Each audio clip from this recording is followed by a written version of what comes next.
Dear colleagues, good morning to everyone. Good morning to all attendees also who have joined us. First, allow me to express on behalf of Andreas, Morakis and me, our thanks for the invitation to participate in this conference in honor of our eminent colleague, Professor John Davies. I think we can start our morning session. And our first speaker will be Kostas Vlassopoulos from the University of Crete.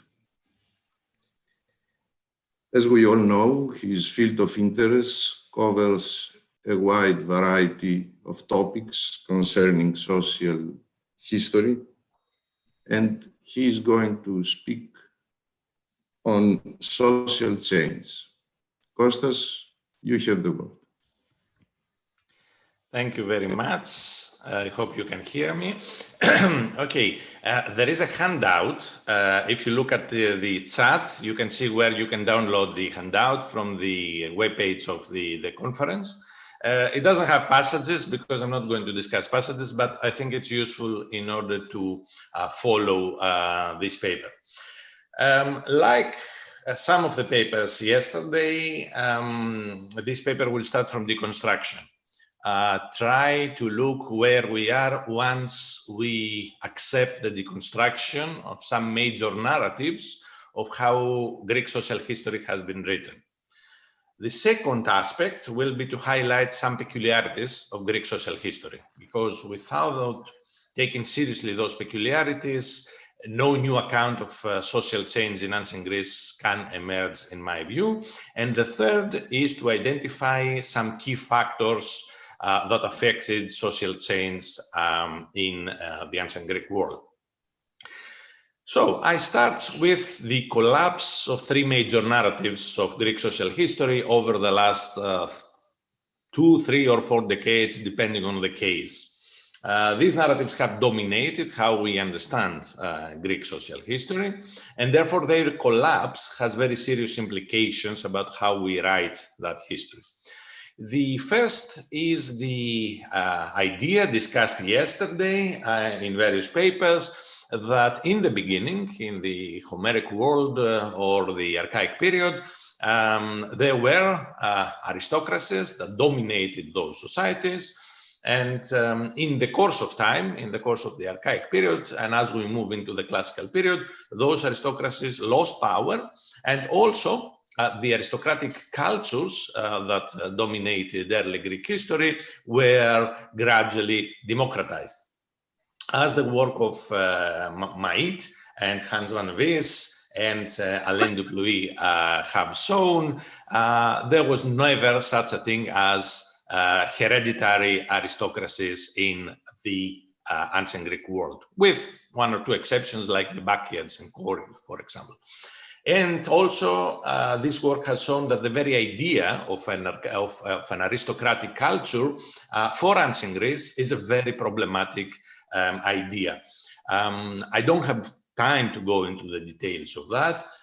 You can find a lot of the relative bibliography in the handout. But basically, Hans' idea that we need to distinguish between legitimating rituals, practices, and ideas that legitimate an elite, and distinction rituals, practices, and ideas that distinguish an elite from the rest of society is, I think, very useful in terms of analyzing Greek cultures from the archaic period onwards. So once we abolish the idea of having aristocracies and aristocratic cultures in the Greek world, that doesn't mean this world doesn't have hierarchies and social differences. It does mean, though, that we need to think anew how those societies were structured and how they changed. The second major narrative concerns the transition from societies with slaves into slave societies. That those two terms were effectively invented by Moses Finlay in the 50s and 60s. And the idea was that in the archaic period, there were societies with slaves. Slaves were few. Basically, the major social division was between the elites and the free commoners, who worked a bit like medieval serfs for those elites. Then you have convulsions like the Solonian crisis. Lower classes gain political and civic rights, and therefore the elites need to exploit somebody else, and that's when you have the mass importation of slaves and the creation of slave societies where slavery is a dominant institution. As the work of various speakers in this conference has shown, like David Lewis, like Edward Harris, and so on, this narrative is completely wrong. It is completely wrong because already in Homer, slaves are the main group exploited by the elite, and we don't see any other dependent group apart from slaves. Not to mention the reinterpretation of the Solonian reforms. Again, I don't have time to go into that, but basically, from the earliest evidence we have about Greek societies in the Homeric epics and Hesiod, we see slaves as the major exploited group in Greek societies. That doesn't mean there are no differences in the course of time in regards to the number and the role of slaves in different Greek societies, but it means that the traditional narrative that in the course of the archaic period, archaic Greek societies with slaves were transformed into slave societies is mistaken, and we need to find some other way for accounting for the role of slavery and the changes as regards slavery in Greek history. The third narrative has been challenged longer than the other two. It's a narrative about the crisis of the polis in the late classical period, in the 4th century, and of course in the Hellenistic period. It's already from the late 70s and the 80s that this narrative has come under challenge. And again, it has very serious implications, because once you put it aside, the problem is, how do you account for Greek social history in the late classical and the Hellenistic period? And Edward's paper yesterday was a very good example of how different the narrative of Greek social history can emerge with different assumptions. So once we no longer depend on these narratives, and I think we shouldn't depend on these narratives, the question is, what do we put in their place? And I think we need to start by 4 major peculiarities of Greek social history if we are to advance. Now, in most other societies in global history, there are 4 major factors that shape social structures and social hierarchies. And my argument is that these 4 factors do not really apply, or apply to a very limited extent in the Greek world. I purposely focus on the free population of Greek communities, for the group that accounts between 60 and 80% of the population of most Greek communities. I leave aside slaves for the time being, for reasons that will appear later on. So what I have to say is about the free population of Greek communities. Okay, so first factor that affects social structures in more societies is the control of social relationships. In other words, the distinction between those who control the means of production and those who work for them. Think about the distinction between landlords and peasants in medieval societies. Think about capitalists and workers in modern societies. When you think about the free population of ancient Greek communities, that doesn't really work. Admittedly, tenancy and sharecropping and debt bondage were much more significant than we tend to think in Greek societies, but overall, for the overwhelming majority of free people in Greek societies, the lower classes didn't work primarily for the upper classes. So that's one first peculiarity of the Greek world that needs to be taken into account. Second factor, in many societies, it's the control over organizations and collectivities rather than the ownership of the means of production. It's quite significant for social structures and social hierarchies. Think of Near Eastern societies and the elites who control the assets and resources and personnel of temples and palaces. Think of medieval churches. Think of modern states and bureaucracies. Again, there is very little that is relevant in that respect in the Greek world. Greek states and Greek temples had very limited resources in comparative terms and very little dependent personnel. And the same also applies for collectivities. Think of the role of collectivities like the guilds in medieval cities. Think of groups like corporate lineages in societies like China. We don't really find collectivities like that acting as major forms of social hierarchies in the Greek world. Third thing, codified status hierarchies. Think of the estates in medieval societies, for example, pre-revolutionary France, the aristocracy, the clergy, and the third estate. Codified hierarchies based on status as regards the free population are effectively absent from Greek societies. Fourth point, practices and rituals of deference and social hierarchy. When two Persians meet each other, if they are of equal status, as Herodotus says, they kiss on the mouth. If one is superior, they kiss on the cheeks. If one is very superior, the inferior prostrates himself.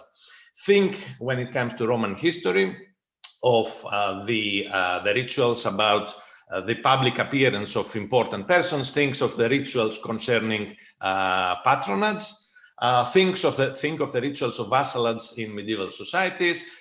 There is very little that is relevant about Greek societies. Already in Homer, as has shown, rituals of deference are very basic.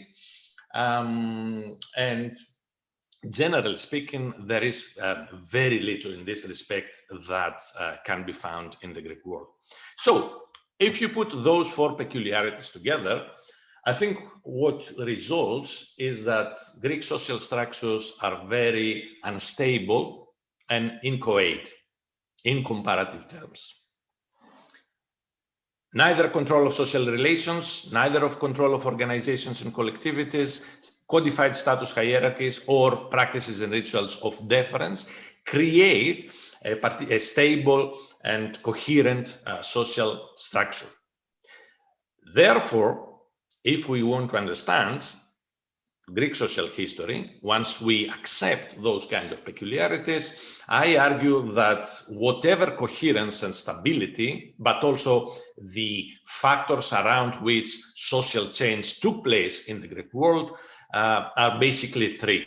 The first is wealth, the second is the pair of freedom and slavery, and the third is honor. So starting with wealth, of course, one of the major distinctions in Greek society is the distinction between the plusioi, those who are wealthy enough not to need to work and to afford leisure, and the rest of the population who had to work in order to make a living, the penitents. And of course, there were major differences between different groups of penitents, from relatively wealthy people who had to work nevertheless, all the way to propertyless and completely destitute people. A very important point here is the strong connection in the Greek world between the idea of wealth and the idea of leisure, of a leisured mode of life, and whatever was connected to that. Practices that have traditionally been understood as aristocratic are effectively the effect of the abilities that wealth gives for this leisured mode of life. But what is important, I think, is to understand that we have to understand those practices in terms of a gradient. Elites, of course, had the wealth to be able to devote their life to most of those activities, like the symposium, like hunting, like athletics, the gymnasium, homoerotic practices, and so on and so forth. But the rest of the population could participate in some or more of these practices to the extent that this was possible. Some Greek societies effectively tried to turn their whole citizen population into a leisured elite. Think of Sparta, think of communities in Crete.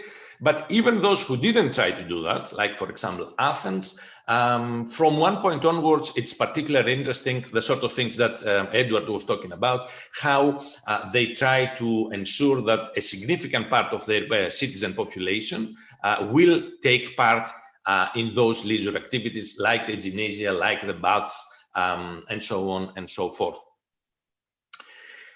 Second point, Greek social struggles were not about salaries, rents and dues, working conditions, the sort of issues that appear in other societies. They are about the distribution of wealth, because of course the distribution of wealth creates major inequalities, and of course, given that wealth is limited, if somebody has 5 houses, clearly somebody else is not going to have a single one.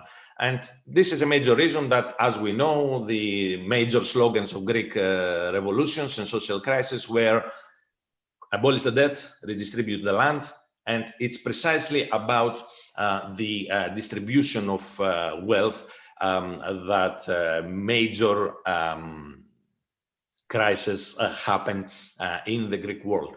That relates to a third aspect, which is the use of wealth. It's an aspect where you see major debates and major conflicts in the Greek world. Some Greek societies effectively establish forms of ostentation in the use of wealth. We talked about these things yesterday. Archaic Crete and archaic Sparta are societies where we see this in particular. But other Greek societies also took measures in that respect, measures about ostentation in funerals or ostentation in the clothes of women are known from other Greek societies. Sorry, I was talking about austerity. Ostentation is, of course, the use of wealth in order to acquire prestige and social status. This is, of course, particularly important in a society, in societies where other means of stratifying societies, like control of relations, like codified hierarchies, like rituals of deference, are very weak or absent. And of course, this also applies to the public use of wealth. The moral and sometimes institutional pressure on elites to use their wealth for public purposes, and the phenomenon of evergetism that develops out of this. Final point, precisely because of the inchoate nature of Greek societies, the transmission of wealth is a matter of very important contestation. And that means that marriages and inheritance practices are particularly important for those kind of societies. You probably are thinking already of Sparta and the whole debate about the role of marriage and inheritance in the development of the body of citizens and the distribution of wealth in Spartan societies, whether Greek societies allowed household heads to do whatever they wanted in terms of marriage and inheritance, or whether they instituted preferable or obligatory practices in terms of whom you are allowed to marry and whom you are allowed to bequeath your property, was one of the major issues in Greek social history. I move to the second factor that patterned Greek social relations and Greek social change, and that was the link between freedom and slavery. Now, for a part of Greek history, freedom was basically the status of not being property, the status of not being slave, and that was all about it. But in the course of the archaic period, and by the time we reach the classical period, we see a new conception of freedom emerging, which identifies freedom not simply with the status of not being slave, but with the status of independence, of autonomy, of protection from harm and physical punishment or torture, of respect, and so on and so forth. Once this idea emerges, this obviously has serious implications also about slave status. Greek societies had to decide whether and the extent to which they would exclude slaves from this new conception of freedom, and the ramifications of this were very variable and different in the various Greek societies. Think of the case of Athens, where mixed marriages between free and slave were prohibited, and in fact, from one point onwards, Athenian citizens could only marry other Athenian citizens. But look at a society like Gortyn, mixed marriages between free and slave are allowed, and there are rules about what happens to the progeny of those mixed marriages.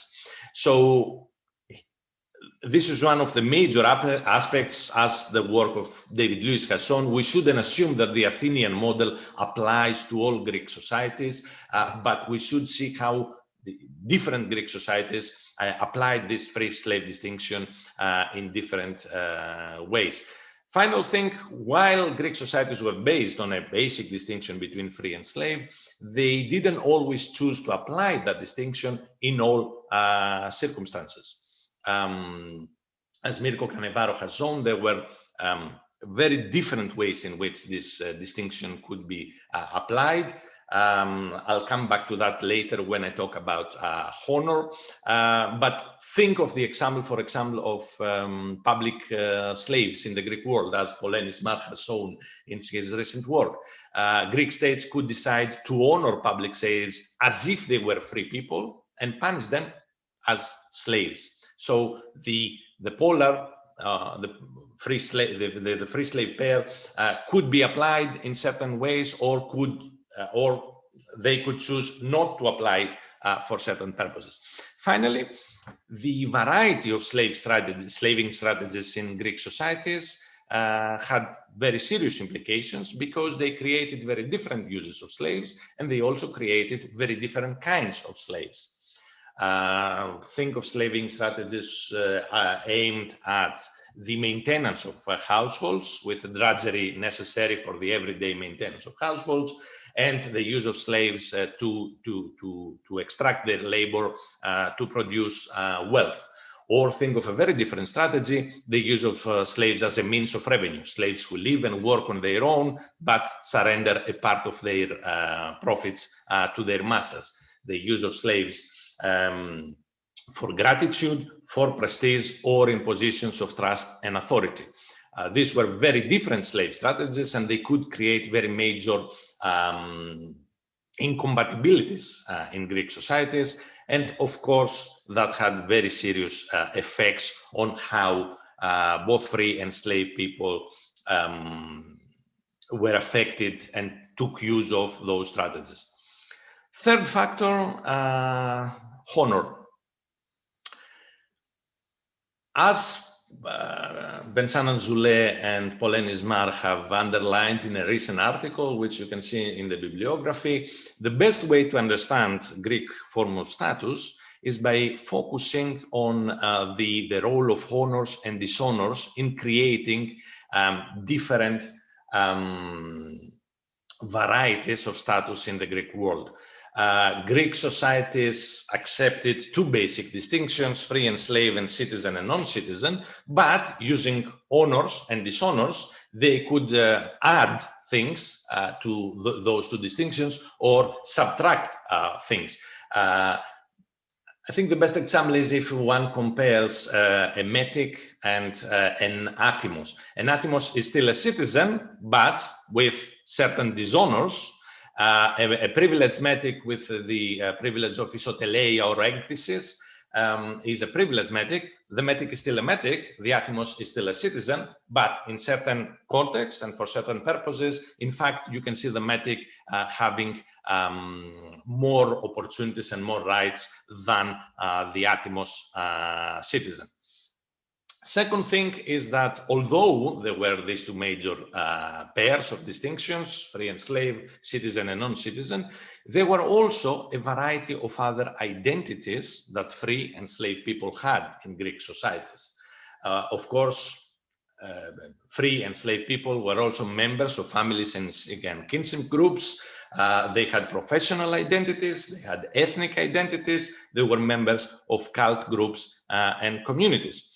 And that meant that they were all sorts of distinct honor arenas in Greek societies. While it was relatively easy for Greek people to have their claims to honor accepted in different arenas, it was much more difficult and often extremely difficult or impossible for slaves to do the same sort of thing. But as we can see from works that relate to Greek social history, and in particular Athenian society, the slave status didn't have the same effects in all arenas of Greek societies. Final thing, the importance of competition about honor in Greek societies. Many Greek societies could decide to regulate the competition of honor.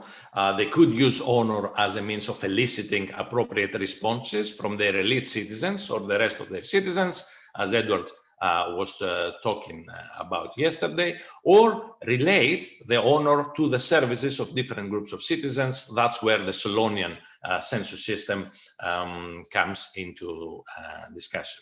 So these three major factors, wealth, freedom and slavery, and honor, were the major factors that affected how Greek societies were structured, but also the main points of conflict and change within those societies.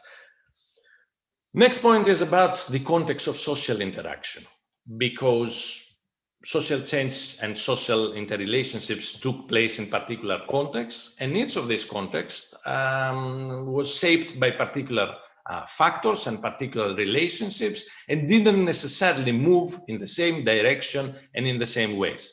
Now, households were, of course, crucial for Greek societies for the reasons I mentioned above. And therefore, questions like marriage and inheritance, relations within households, gender, and so on and so forth were, of course, particularly important. I don't need to say much about political communities. I already mentioned the significance of political communities in terms of the use of wealth, in terms of honor, in terms of the free slave distinction. But what has so far attracted much less attention is the arena in between the households and the political communities. The arena that includes the market, the arena that includes the various communities around work, cult, and so on and so forth. One of the major developments in that respect, as Vincent has underlined in a number of publications, is the formalization of communities around profession, cult, and ethnicity, adopting the polis model in order to structure these communities, and the consequences of that formalization from the late classical period into the Hellenistic and later on. And finally, the significance of the wider world, something which until now has been studied far too little for the Greek world. Issues like the widespread geographical mobility of people in the Greek world, and of course the impact of large powers on small powers, something about which we discussed yesterday. Final point, and with this I'll conclude, the distinction between structural and conjunctural change.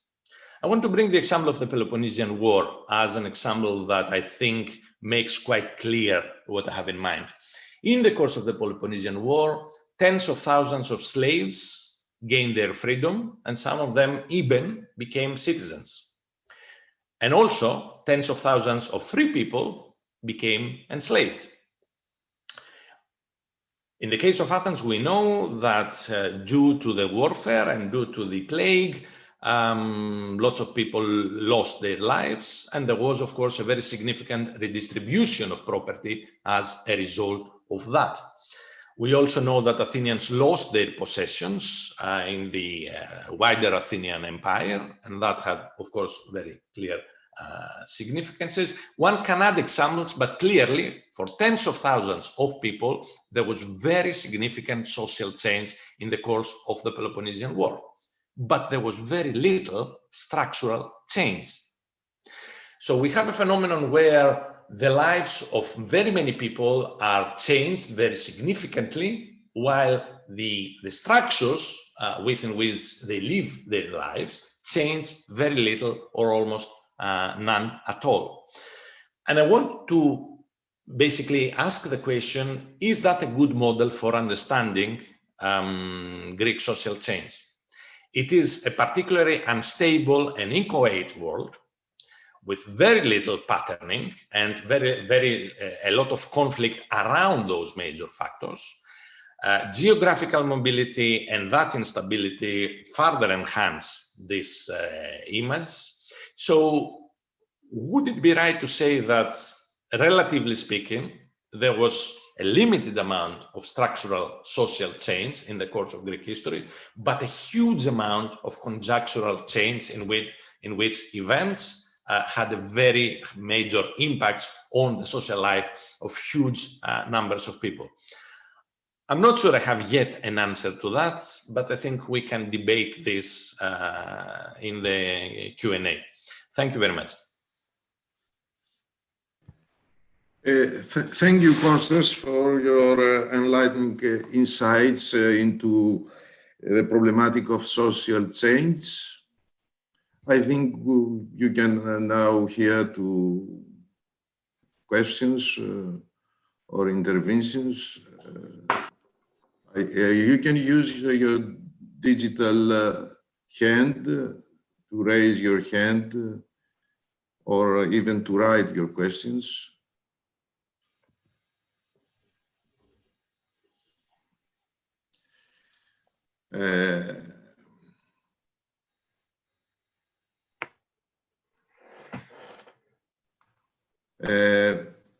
I can start with Professor Koiv. He's the first I can see. Mr. Koiv? Yes. You have the word. I truly liked your paper, and I must say I do agree very much with your opinion. I wished to comment on one part and perhaps ask of your comment. You made the distinction between the leisure class, the plesioi, and the rest of the people.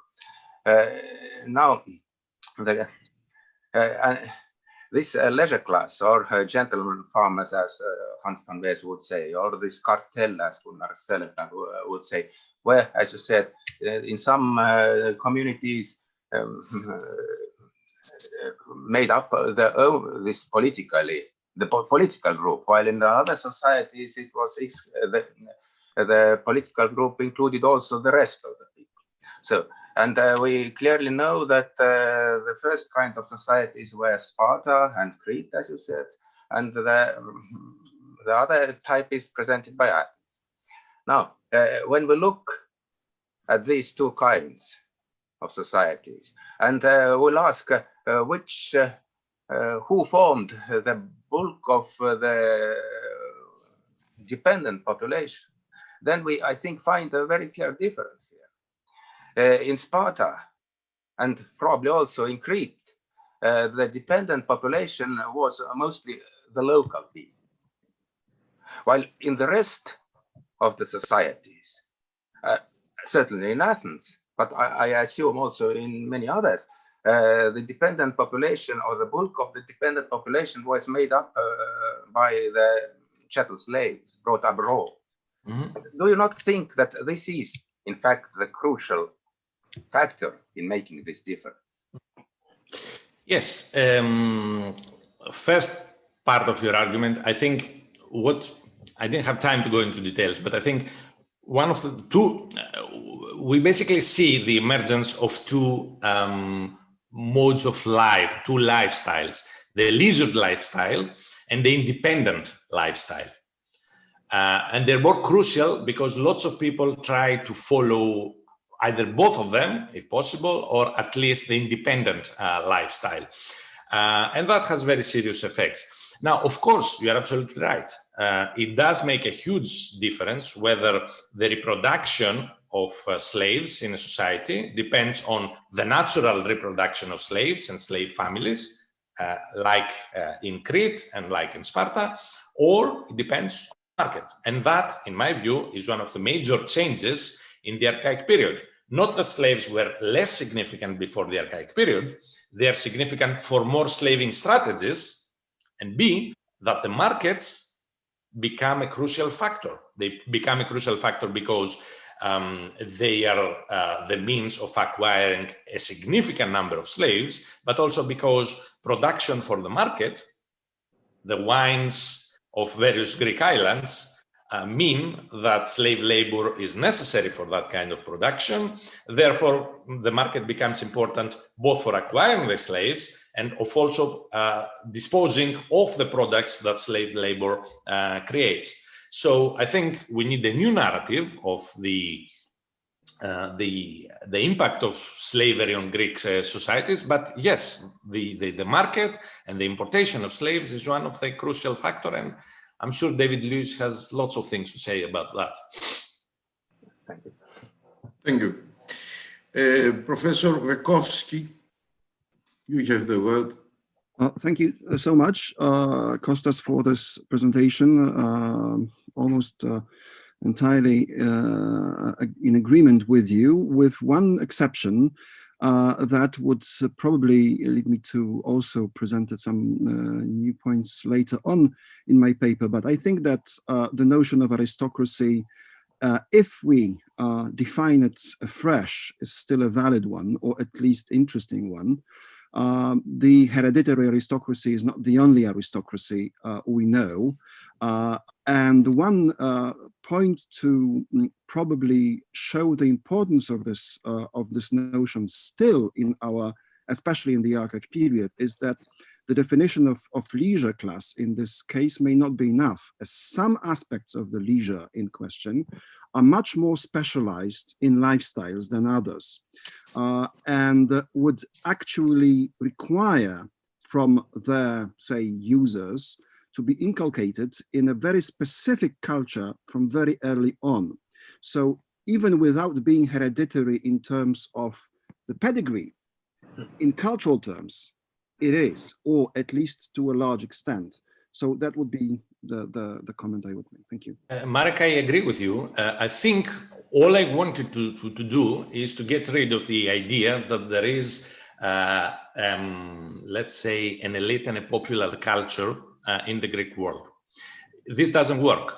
Once you get rid of that, you need to find new ways of understanding social distinction, because any idea that there is no social distinction is, of course, equally bogus. And you're absolutely right that there are ways in which elites create social distinction in the Greek world. And the symposium is one of the ways in which they do that. But of course, many of these practices that can be used for social distinction can also be used in Greek societies by wider groups of the population. So all I wanted to do is to emphasize this. Otherwise, I absolutely agree with your point. Thank you. Professor Paschidis. Thank you. It may not be very polite to ask provocative questions to our host, but I'll go on anyway. By all means. I like and I find very useful the element of the notion of structural change. But I wonder if conjunctural change, but I wonder if conjunctural change is historically significant if it is not related to structural elements of the society. An example, let's say I'm a citizen of a city in a Greek island, and while I'm hopping to the next island to sell my goods, my ship is taken over by pirates and I become a slave. Now, this is a major conjunctural change. My fate changes dramatically. But would that have been historically significant if piracy and slavery were not already major structural elements of the Aegean society? In other words, if the number of conjunctural changes increases dramatically, then a society has to do something about these changes. And it did in the case of piracy and enslavement. I fully agree with you. I was not trying to create, I was not trying to argue that there is an opposition between conjuncture and structure. Conjuncture, of course, does depend on structure. What I was trying to say is that you might have little structural change, structures, or at least those patterning factors, as I call them, factors around which some kind of hierarchy and structural patterns emerge, while at the same time, because of the peculiarities of those societies, you can have a huge amount of structural change. There is a point here, and the point is the role of events. We tend to write social and economic history with events out. And in the kind of societies we have in mind, events are events are important for all societies, but for those kind of societies, events have major implications for social and economic history. Because of the instability and incoherentness of those structures in the Greek world, there is a huge amount of conjectural change and a huge amount of change in the life of individuals and groups, even while those major patterns remain the same. So the end point is that if we want to study social change, we need to find ways of including events and their implications in our accounts of social history. Thank you. Professor Osborne, you have the word. I thought Hans was in front of me, but let me say what I want to say.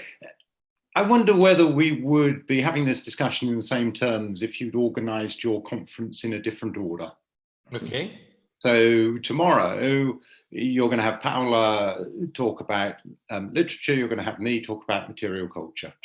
If you look at Greek literature, there seems to be absolutely no doubt that there are really enormous changes between what is being produced in the archaic period, what's being produced in the classical period, what's being produced in the Hellenistic period, just to take it in very, very broad terms. Exactly the same would be true if you talk about material culture.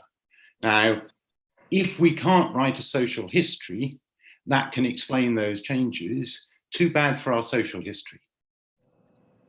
That is, we clearly have really fundamental changes in what's being produced socially. We must be able to explain those.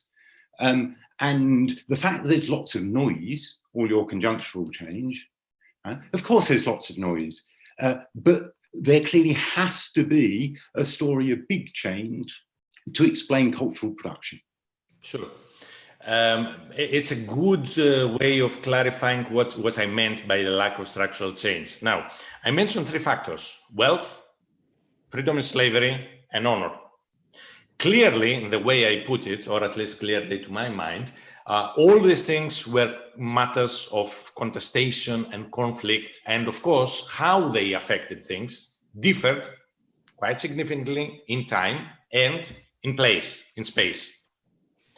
So I think by looking at these three factors, you can have lots of change. What doesn't change is the importance of those factors for the various Greek societies. A. B, as I said, I am not yet in a position to offer an account of how these three factors interrelate to produce the sort of account we got from Hans yesterday. I wanted to emphasize the peculiarity, and I wanted to single out a number of factors around which any such account can be written. And finally, to point out the significance of conjunctural change for those kind of societies. It's the least of my intentions to say that such an account cannot be produced, and if it was produced, it wouldn't show change to account for precisely the sort of changes in the literary and the material evidence that we will see. So if that was how you understood what I was trying to say, then I didn't express it clearly enough. So a different way of my putting it would be, if no clear answer to why we've got these massive cultural changes is emerging from your factors, maybe you're just not looking at the right factors? Potentially. Thank you. Professor Van Vries. Sorry, oh yes, I'm sorry, I was muted. No, thank you very much. Yes, obviously, yes, Robin's question sort of nags at me as well, but just a point of clarification there, because clearly, I guess, like Robin, structural change is what I'm sort of looking for and what I'd like to explain. You are, despite sort of continuity and emphasis on conjunctural change, you are presumably positing a big change, a structural change somewhere quite early on, like in the 8th century or the 9th century, where your overall structures fall into place and then don't change very much. Or so, is there still a moment of structural change early on, or is there just continuity from the Bronze Age, as it were? Which I mean, the answer is no. Obviously, there is a change. So, you know, where does it happen? Okay, thank you. I mean, again, it's perhaps an opportunity to clarify. I'm not trying to argue that there is absence of structural change. What I think I'm trying to argue is that there are other forms of non-structural change which are very important for those kind of societies, and B, that it's much more difficult to see the sort of overall structural change that we tended to posit in earlier models. I think structural changes are much more local and much more diverse than in the narratives I mentioned at the beginning of my paper.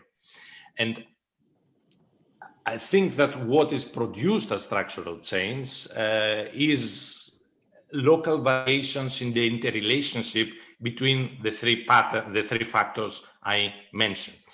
And as I said, I would like to produce the sort of account you produced yesterday. I just think I am not ready, and I get the impression that the scholarship is not ready for that yet.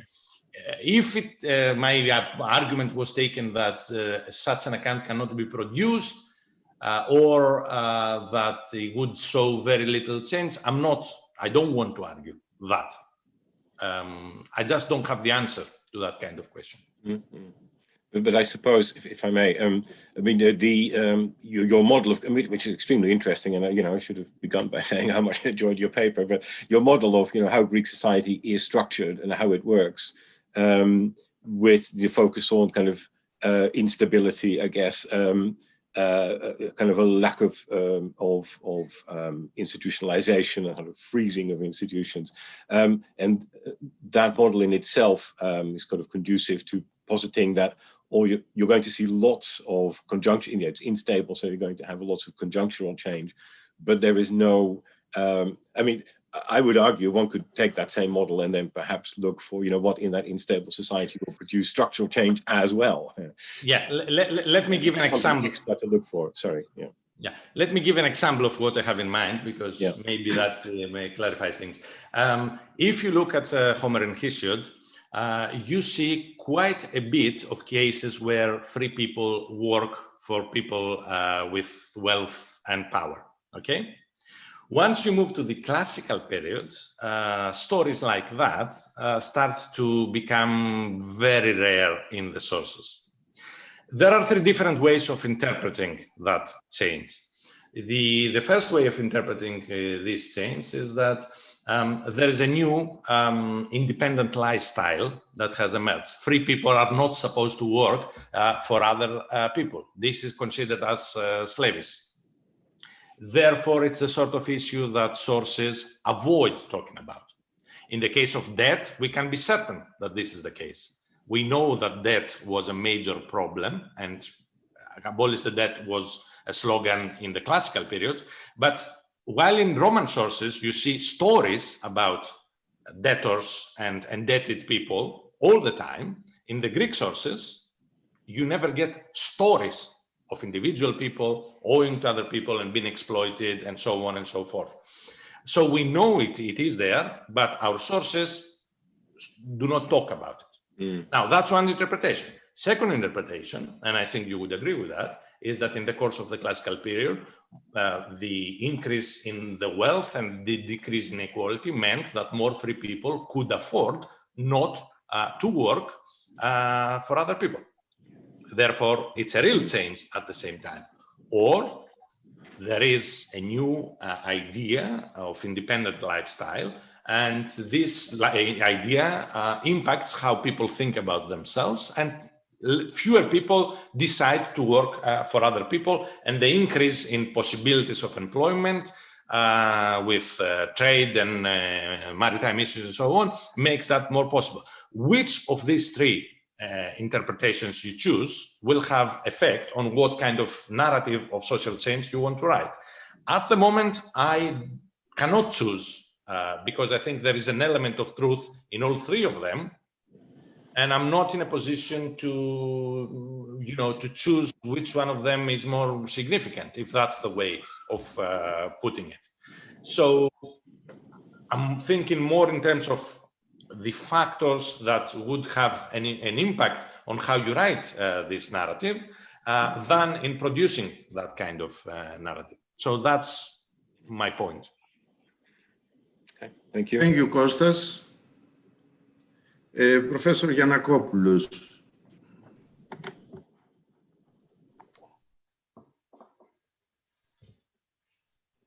Nico? Sorry, I was frozen for a little. Okay. Okay. No problem. And I missed the last part of Kostas' answer because this is related with the question I want to pose. Anyway, thank you, Kostas. It was, as usual, very clearly set out and very fertile and very thought-provoking. Now, I have a question on the second part of your paper regarding the peculiarities of Greek social structures. Okay, I think that what you are saying is that there is no significant economic exploitation within the citizen body. Okay. However, in my view, but I think that you have already discussed this in what I missed, the mechanisms of credit have to be taken into serious account. This is a form of economic exploitation. Okay. And this is a phenomenon that occurs in various periods of Greek antiquity. And this brings me to my second comment. I wonder to what extent the non-application of the other point that you have included in the second part of your paper.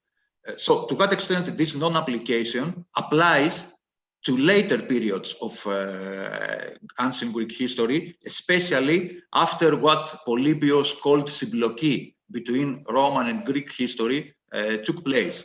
For example, codified status hierarchies or practices and rituals of deference.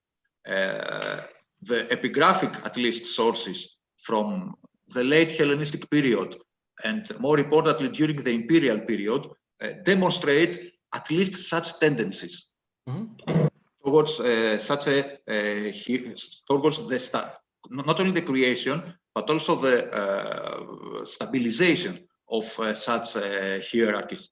And you may find this, for example, in different shares in distributions. Okay, the members of the council take more money than simple citizens. So, in my view, this, if we assume that these tendencies towards codification or towards rituals of deference are absent from the classical period, for example, the fact that they are present after the 2nd or the 1st century BC may point out towards what direction changes goes. And another final point, but I think that you have already mentioned this as well, control of organization and collectivities. As you have already mentioned in your paper, in the late Hellenistic period, in the imperial period, the formalization of communities of cult or communities around professional associations, religious associations, the fact that they are formalized actually is combined with another fact, the fact that members of the leisure class, of the political class, try to establish contacts with such collectivities and even to exercise some amount of control over such collectivities. So my point, to be brief, is that, this is why I found it very fertile, your contribution, that changes in these aspects may perhaps helps us to understand changes in the long durée of ancient Greek history, especially after the coming of Rome. I agree fully with what you said. As regards the first thing about credit and debt, yes, I agree. It's an aspect that needs to be explored. All I was trying to do is basically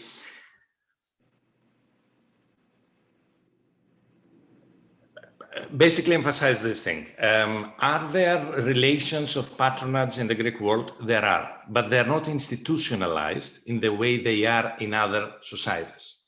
Are there relations of debt in the Greek world? Yes, but they are not institutionalized the way they are in other societies. They exist, they have an effect, but that effect is much more unstable and inchoate.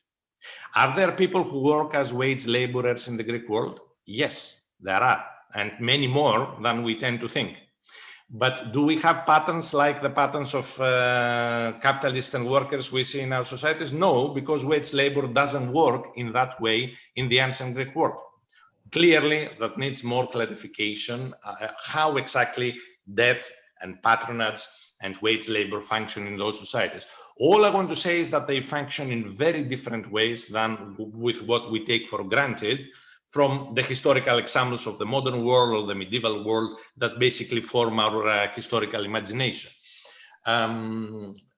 Second thing, you are absolutely right that in the course of Greek history, I don't want to say that Greek history finishes with the early Hellenistic period. Clearly, we included the Roman narrative because we don't think the end of Greek history is the Hellenistic period. The Roman period is also very important. But as you say, in the course of the late Hellenistic and the Roman period, some of the peculiarities I pointed out start to change. Fine. Clearly, that has an effect in how you tell the narrative from one point onward. I would also say that it's a question worth asking to what extent these changes are internal to Greek communities and to what extent they have to do with the impact of Rome. I would guess both have an effect. How exactly might vary from community to community and depending on what particular aspect you examine. So yes, the narrative would have to change from a certain point onwards. I just think that it is applicable to the archaic, to the classical, and to the early Hellenistic period. That is my main focus for this paper. Thank you, Kostas. We have also one question. Mr. Clements, Thomas Clements. Kostas, you must activate. Yes. You can talk now. Thank you. Hello, thank you. I really enjoyed your paper. Firstly, I'd like to make sure I understood one aspect of your argument, which was that in the Greek world, the important distinction is between those who are slaves and those who are free people, and that generally speaking, Greek cities do not legislate or formally distinguish within the free population. Have I understood you correctly? Yes, there are no status distinctions, at least in comparison with other societies, in most cases in the Greek world. What they do is that they use practices of honoring and dishonoring in order to distinguish people within the free population. But these practices rarely create groups. There's no group of atimoi or in Athenian society. There are individuals who are atimoi in one way or another. Yes, no, I think I would absolutely agree with that. What I wanted to ask about is there are examples where we see attempts, particularly by Greek societies that control a lot of land, to introduce very weak distinctions in the free population. Obviously, the main one in my mind is between Spartiatai and Perioikoi, and other groups of Perioiki that are paralleled in other parts of the Greek world, Elis, for example, and that whether that is a kind of very weak institutionalization of a distinction between within the free population and what the reason for that variation might be. I think I've trailed what I think my answer would be, but I just wonder what your thoughts might be on that.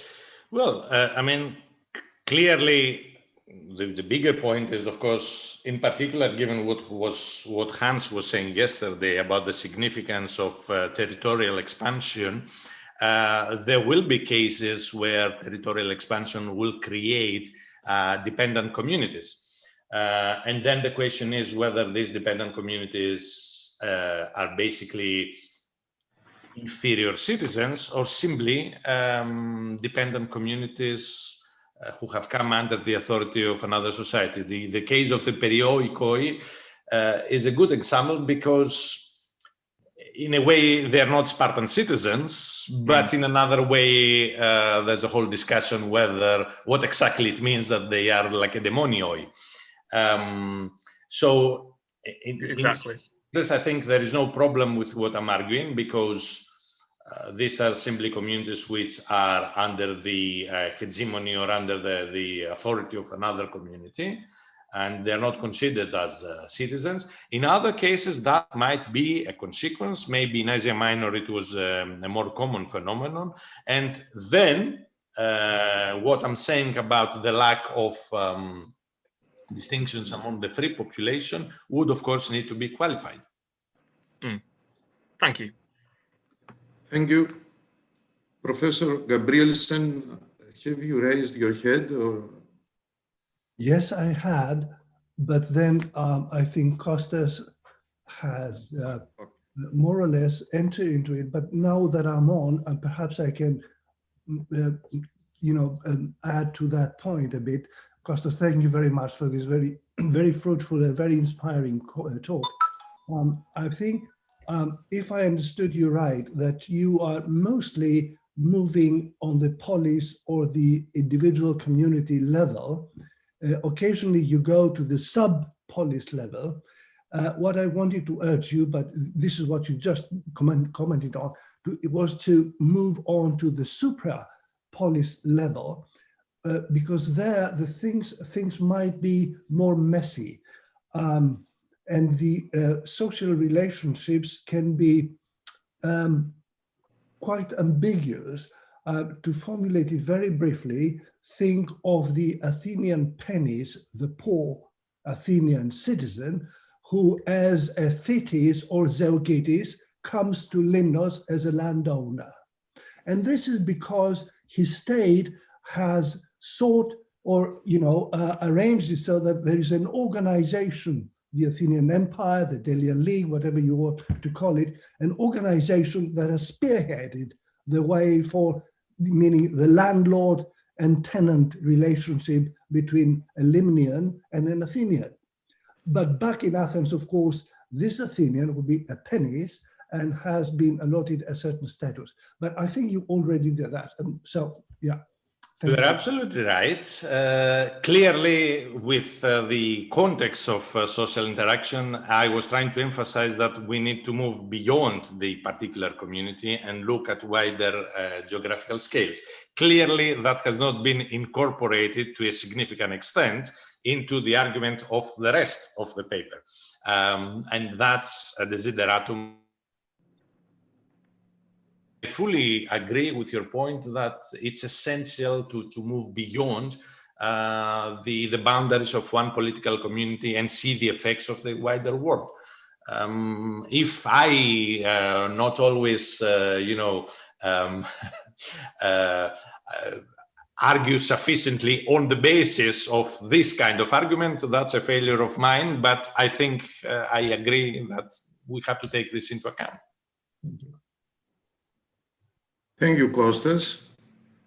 I fail to see any other question. Is someone else who wants to take the word? Okay. Okay. Thank you, Kostas, very much. I think now I can introduce our next speaker, Professor David Lewis. His research focuses on slavery and the history of labor. And he's going to speak about economic change. Professor Lewis, you have the word.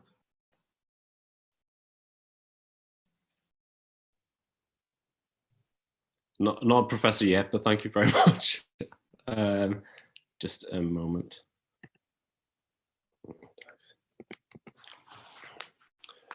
Okay. Καλημέρα.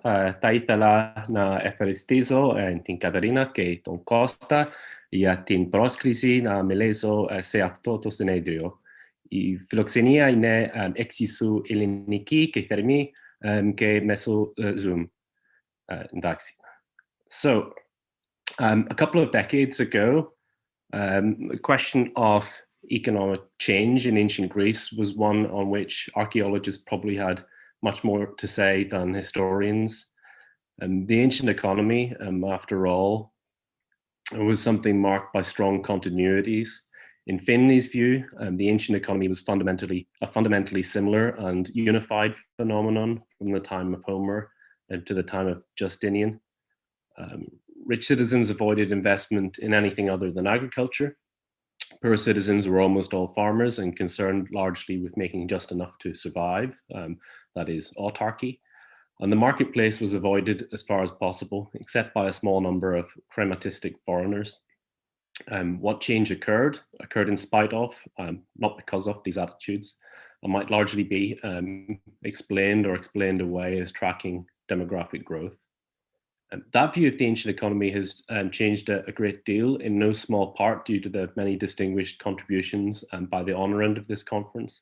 He was one of the few of his generation in the UK who never signed up to some version of Finley's new orthodoxy in the first place. In his Wealth and the Power of Wealth in classical Athens, John Davies distilled his thorough harvest of the sources, presented a data in Athenian property families, and among other things, sketched the sort of wealth portfolio typical of a rich Athenians, and presenting a picture at odds with Finley's view of elite economic behavior. As an organizer of several conferences on the economies of the Hellenistic period, conferences that spawned several important volumes of proceedings here on the slide, John has been one of the leading scholars in building a case for a different view of the ancient Greek, one that incorporated markets and market-oriented behavior as a more central element, and that Finley was prepared to grant it. Furthermore, I should mention a plethora of other article-length studies on matters economic, some noted by Katerina yesterday, which span topics as diverse as the trade in Arabian incense, the economic management of Hellenistic Ephesus, and the role of sanctuaries in the economy, and the economics of how market prices in the Athenian agora reacted to fish going off as the day grew hot, which is a particular favorite of mine. And these various contributions have both enriched our knowledge of how ancient economies functioned, but also set out very admirably examples of how to approach economic history that combine a meticulous empiricism with clearly articulated theory.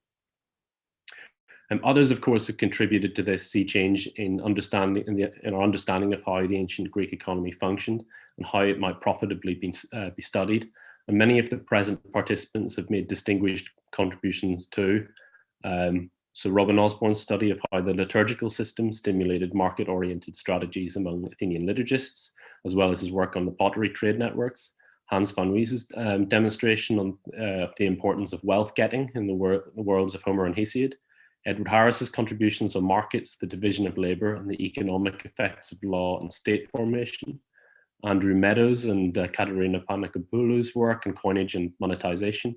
Vincent Gabrielsen's work on the economic aspects of Greek navies, piracy, and private associations. Veronique Shankowski's contributions on the Delian economy. Christy Konstantakopoulos' recent work on island economies. Manuela Mari's work on the economy of Amphipolis. Yanis Xenopoulos' work on economic exchanges in Macedonia. And Vasilis Anastasiadis' study on work and values. Now, in fact, most of the speakers here have written something about the economy, and others not here have contributed too, most notably Alain Bresson.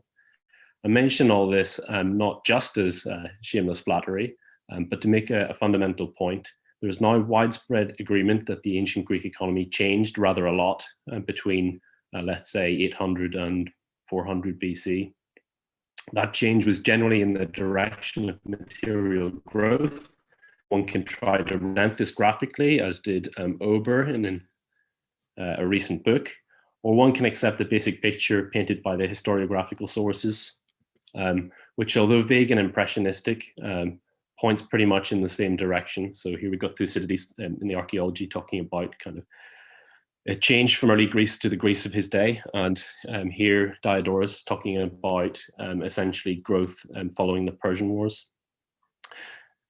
So no matter which you follow, or both, this raises the question of causes, and that's a question to which I'll now turn.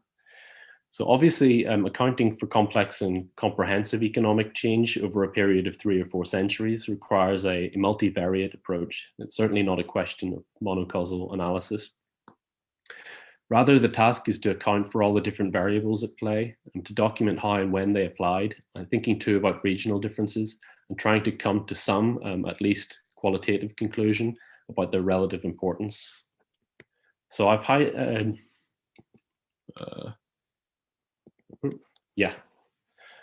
I've tried here to sketch out some of the main drivers of growth as they appear in historical literature. So, and this is very incomplete, but we have urbanization and demographic growth, expansion of markets, specialization of labor and regional, and specialization in production.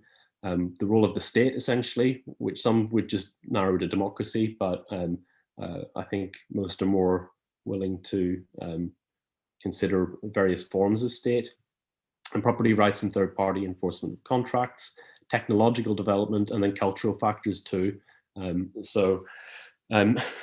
As you can see, this is not a new question. Chester Starr's book, for example, explored it over 40 years ago. A book, incidentally, with an interesting review by John, copy-pasted in here to this slide, and where John pointed out that a general framework for explaining growth was still a desideratum.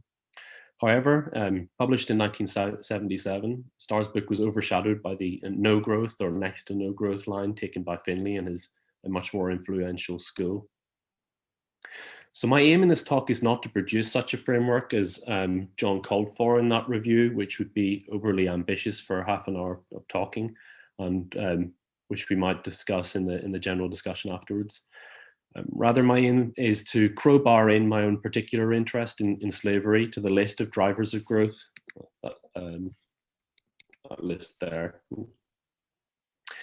In so doing, I'm following points raised by Kostas Vlassopoulos and his former student, Jason Porter. And this relates to a peculiar feature of historiographical change in studies of the ancient economy. And so 40 years ago, the general tenor, notwithstanding dissenters, particularly in the UK and USA, was resoundingly prim, though slavery loomed large in that sort of picture of the economy. Recent work, especially new institutional economics inspired work, has tended to emphasize positives in the ancient economy. So, for example, the pro-growth effect of states laws, the reduction of information asymmetry and transactions costs, the rise in living standards connected with the gradual intensification of market exchange locally, regionally, and interregionally. And this is all well and good, but there's no reason to think that slavery need not have played just as central a role in that sort of economy as in the sort of economy imagined by Finlay. And the point that the exploitation of labor in general and of slaves in particular is wholly compatible with the sort of economy sketched, for example, by Bresson, has been forcefully made in this recent article by Porter. And that article explores the issue synchronically, looking at Athens in the classical period. And so what I aim to do now is to look diachronically at how things got to that point. In order to do that, I will first sketch the Finlayan view of the rise of slavery, which we've had in outline before, but I'll remind people of. I'll then point out some problems with it, especially in terms of its reliance on the account of Solon's reforms and early Athenian land tenure in the Aristotelian Athenaion Politeia. So again, I heard about this by Mike yesterday, and I'll basically say something similar, but with some different arguments. And then I'll sketch out what I think is a more probable line of development. And finally, I'll look at the connection between slavery and silver mining and monetization.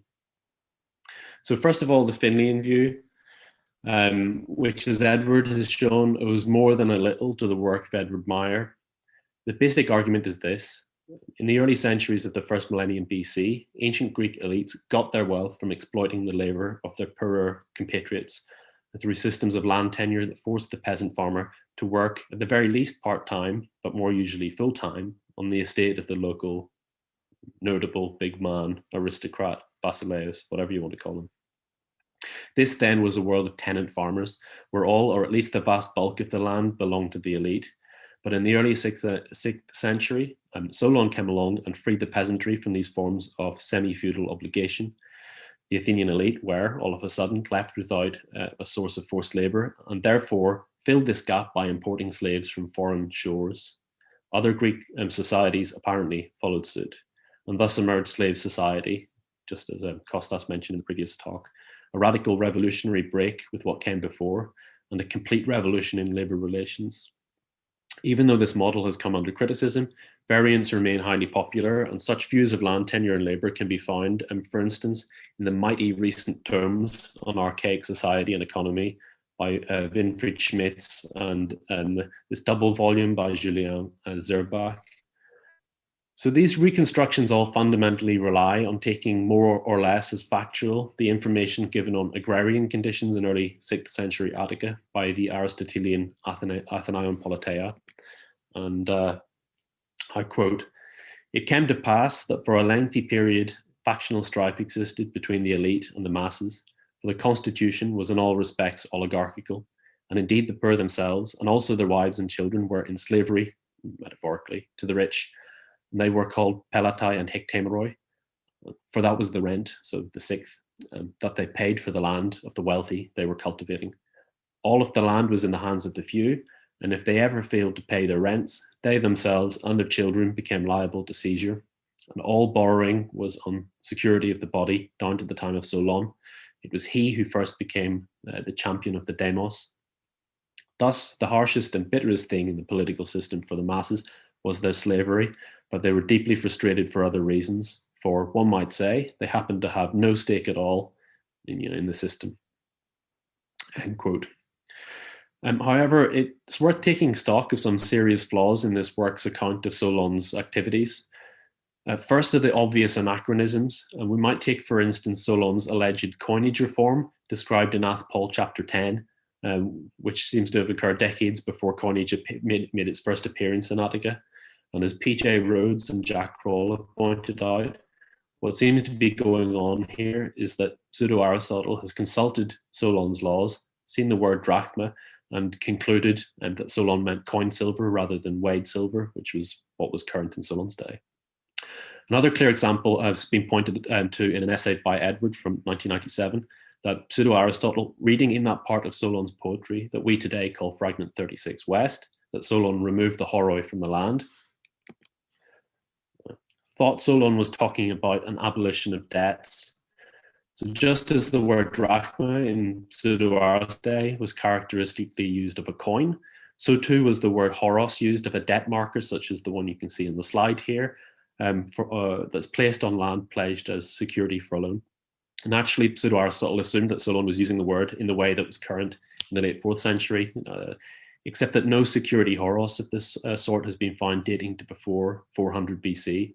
And de Saint Croix's suggestion that mortgage horoi were made of wood in Solon's day seems a rather desperate attempt to dodge the obvious conclusion that Solon was talking about boundary markers, horoi, not mortgage markers, and that whatever we take this reference to horoi in Solon's poem to mean in its archaic context, Solon's famous abolition of debts is nothing more than a 4th century anachronistic guess at explaining what Solon's Seisachtheia actually comprised. As Mike pointed out yesterday, there were other speculative theories current at that time too. For example, Androsian's theory that the Seisachtheia had been a reshuffling of interest rates.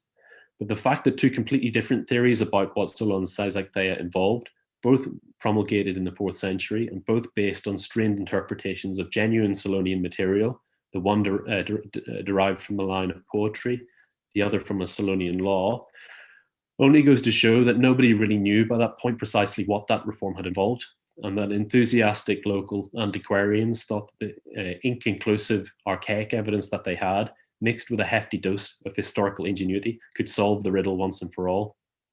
The same could be said about the produce totals attached by Pseudo-Aristotle to the two middle Solonian census groups, which de Saint-Croix and Rozovac have convincingly shown were later additions. Speculative reconstruction of Solon's reforms based on slender archaic evidence and large doses of imaginative ingenuity has constituted an unruly patch of Japanese knotweed in modern historiography and Greek history. But the first sprouts of this outgrowth, however, emerged in the 4th century BC at the very latest, sorry. One part of Pseudo-Aristotle's account that has had me scratching my head a lot recently, but which has been taken as essentially factual by most scholars, is the claim "Hepasa ge dioligon en," that all the land was in the hands of the few, and Mike mentioned this yesterday. So if you assume that, the Hictameroi, whoever they were, must have been some sort of tenant farmer.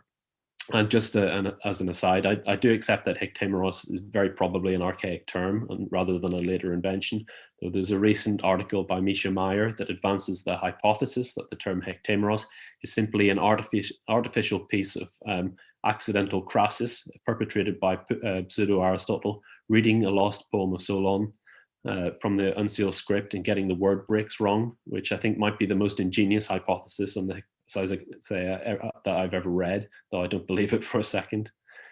Anyway, if one pauses to think for a moment, it really would be quite remarkable if such a piece of information on the configuration of land tenure was conveyed correctly to Pseudo-Aristotle almost 3 centuries after Solon's time. First of all, Pseudo-Aristotle is quite capable of citing chapter and verse of Solon's poems to support his arguments, such as he does in relation to the Horoi. Yet he fails to back up his claim about land tenure with citation. Secondly, Pseudo-Aristotle had essentially 3 sources at his command: Solon's laws, his poems, and local oral tradition. And I discount the third on the grounds that nearly 3 centuries lies rather beyond the point where oral tradition would likely preserve, just by casual repetition, this sort of information without some fault creeping in. Such a detail is also unlikely to have been mentioned in Solon's poetry. No poem that I know of, at any rate, talks much about land tenure or tenancy systems, nor is it likely to have derived from Solon's laws. No Solonian law we know of contains this information, and early Greek inscribed laws more generally do not enlarge on the subject of how land is distributed among the populace, nor is there any parallel to be found in this corpus from before 450. So I've read all of Kerner, zilch. So where then did Pseudo-Aristotle get this detail about the elite owning all of the land, a detail that has been barely questioned as solid evidence? In my opinion, there's an obvious answer. Pseudo-Aristotle simply supplied it from Aristotelian political theory, because this political theory draws strong links between constitutional forms and a socio-economic basis. So in Politics 1292, A to B, Aristotle sets out 4 increasingly extreme forms of oligarchy. In the mildest form, citizenship is based on property holding by a fairly broad class of middlemen. As we proceed towards the more extreme versions of oligarchy in Aristotle's taxonomy, we find at each stage that wealth becomes concentrated among an increasingly narrow and increasingly wealthy plutocracy, until in the 4th and most extreme form of oligarchy, a narrow elite owns practically everything.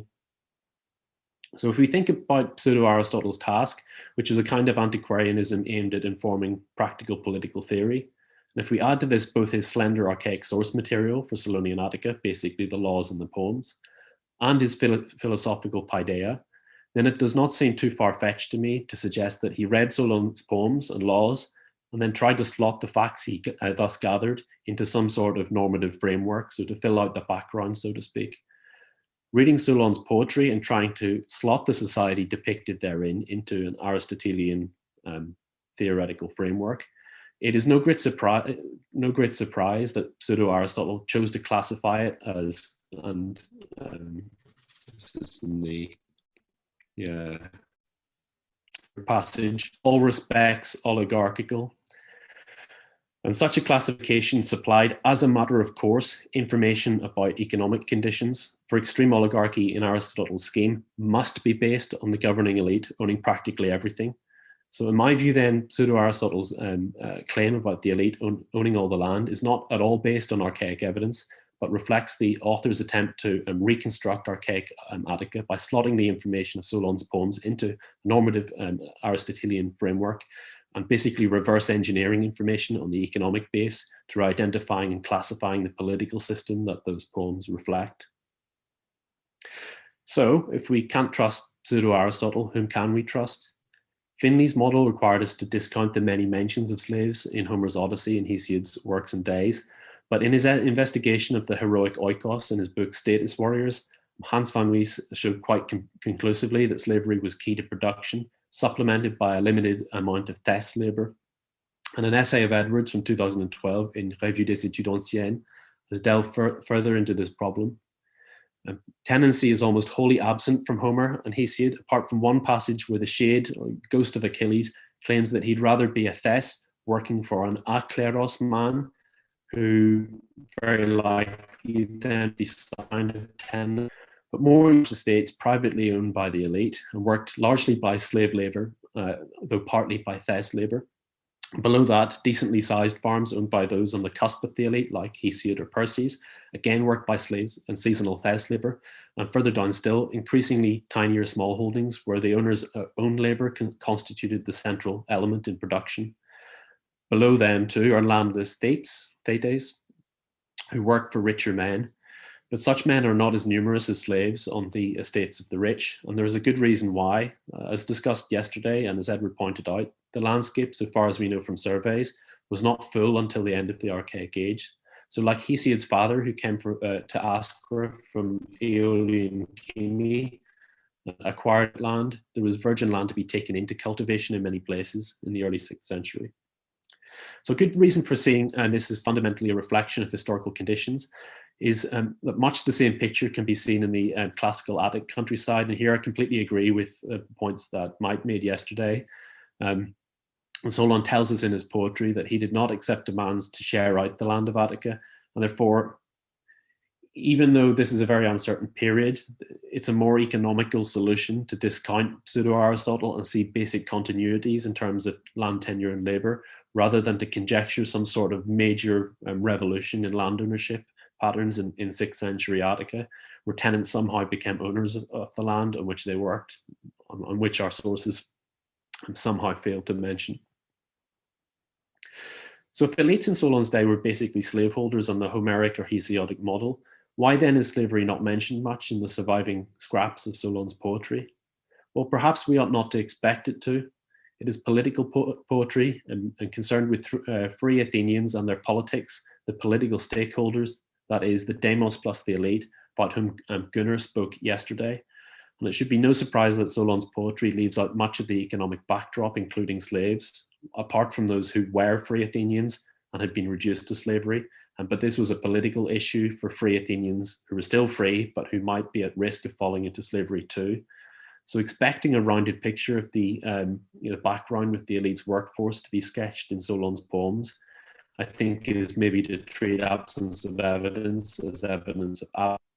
And this all fits better too with a view of archaic society, in which the demos, though individually weak and vulnerable to elite bullying, were collectively strong and could kick back violently against elite overreach. So again, Mike set out this sort of picture yesterday. And as Hans has shown in an important paper of 2008, a rioting demos was not an occasional blip in the record of archaic politics, occurring only in rare anomalous cases like Solon's Attica, but a structural feature of our archaic society more broadly. It's something that appears as a possibility in Homeric epics, no matter how much of an elite genre that is. So for example, and this was mentioned yesterday, when the demos riot after finding out that Antinous' father has raided the neighboring Thesprotians, whose counter raids would no doubt fall most heavily on the demos rather than on Antinous' father, or the fear of the suitors that should the demos get wind of their plans to murder Telemachus, they would riot and run the suitors out of town. So at any rate, there's obviously much more to be said in this issue, and various threads can be tugged at in the discussion in a moment. But I want to conclude by pointing not just to slavery as a long-term structural feature of archaic society that allowed citizens, as Kostas says, to increase their living standards at slaves' expense, which is of course true, and therefore it is an important contributor to economic change. but to a more specific institutional characteristic of slavery that had a direct consequence on primary resource extraction and monetization, with profound knock-on effects for late archaic and classical economic development. The problem is to get the order of the causal chain right that led to monetization. So there's a very interesting and stimulating paper on this problem by Raymond Descartes that was published in 2006. And if I may oversimplify this paper to boil it down to its essentials, Descartes, like me, argues for an organic model for the development of archaic Greek slavery, which he sees as following the wave of monetization in terms of hack silver, so weighed silver bullion as a medium of exchange. So on Descartes' view, the introduction of weighed silver bullion as a medium of exchange made trading more efficient. This led to an increase in the volume of trade, including the slave trade. And it was this rise in the volume of slave trading, in Descartes' view, that led to the creation of a true slave society in Greece in the 6th century. On this view, monetization led directly to the development of slave society. My proposal is to invert the causal sequence of Descartes' model by asking the following question: who actually mined the silver in the first place? This is a question that Descartes does not address, but in my view, the only credible answer is slaves. To begin with, it's worth noting the sources of silver in the Aegean, principally the islands of Thasos and Sifnos, and most importantly, the district of Lorien in southern Attica. In all of these cases, the silver occurs in association with lead ores, so galena or kerosite. And the result is that silver extraction was a toxic process. You can see some quotations about this here, where Tracy Rill points out that both the smelting and cupellation stages of the silver extraction process at Lorien involved the production of toxic elements. In the classical period, the mines of Lorien were worked by a large number of slaves, at least 10,000 in the mid-4th century, maybe by the 340s or so, and possibly as many as 30,000. Xenophon describes the calculus of mine contractors such as the Athenian general Nicias, who apparently owned large numbers of mine slaves and that were rented out on the condition that the number of workers was always kept up to strength. So in other words, that when a slave died, a new one would be bought by the contractor to fill the vacancy. These slaves were, for the most part, treated as disposable cheap labor. My contention is that when silver mining got underway on a significant scale, so in Lorien in the later 6th century, it was slaves who provided the labor from the off. My reasoning is basically institutional.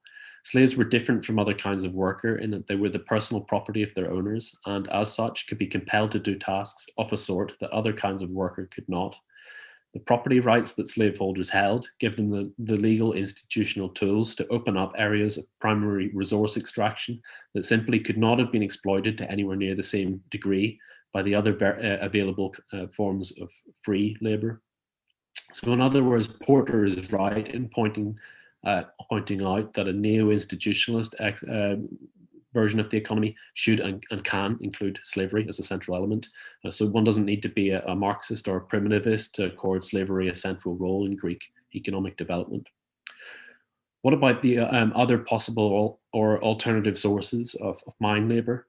As I mentioned a moment ago, the demos in archaic communities was vulnerable in terms of individuals, but after a certain amount of harassment or mistreatment, they were liable to kick back collectively and violently.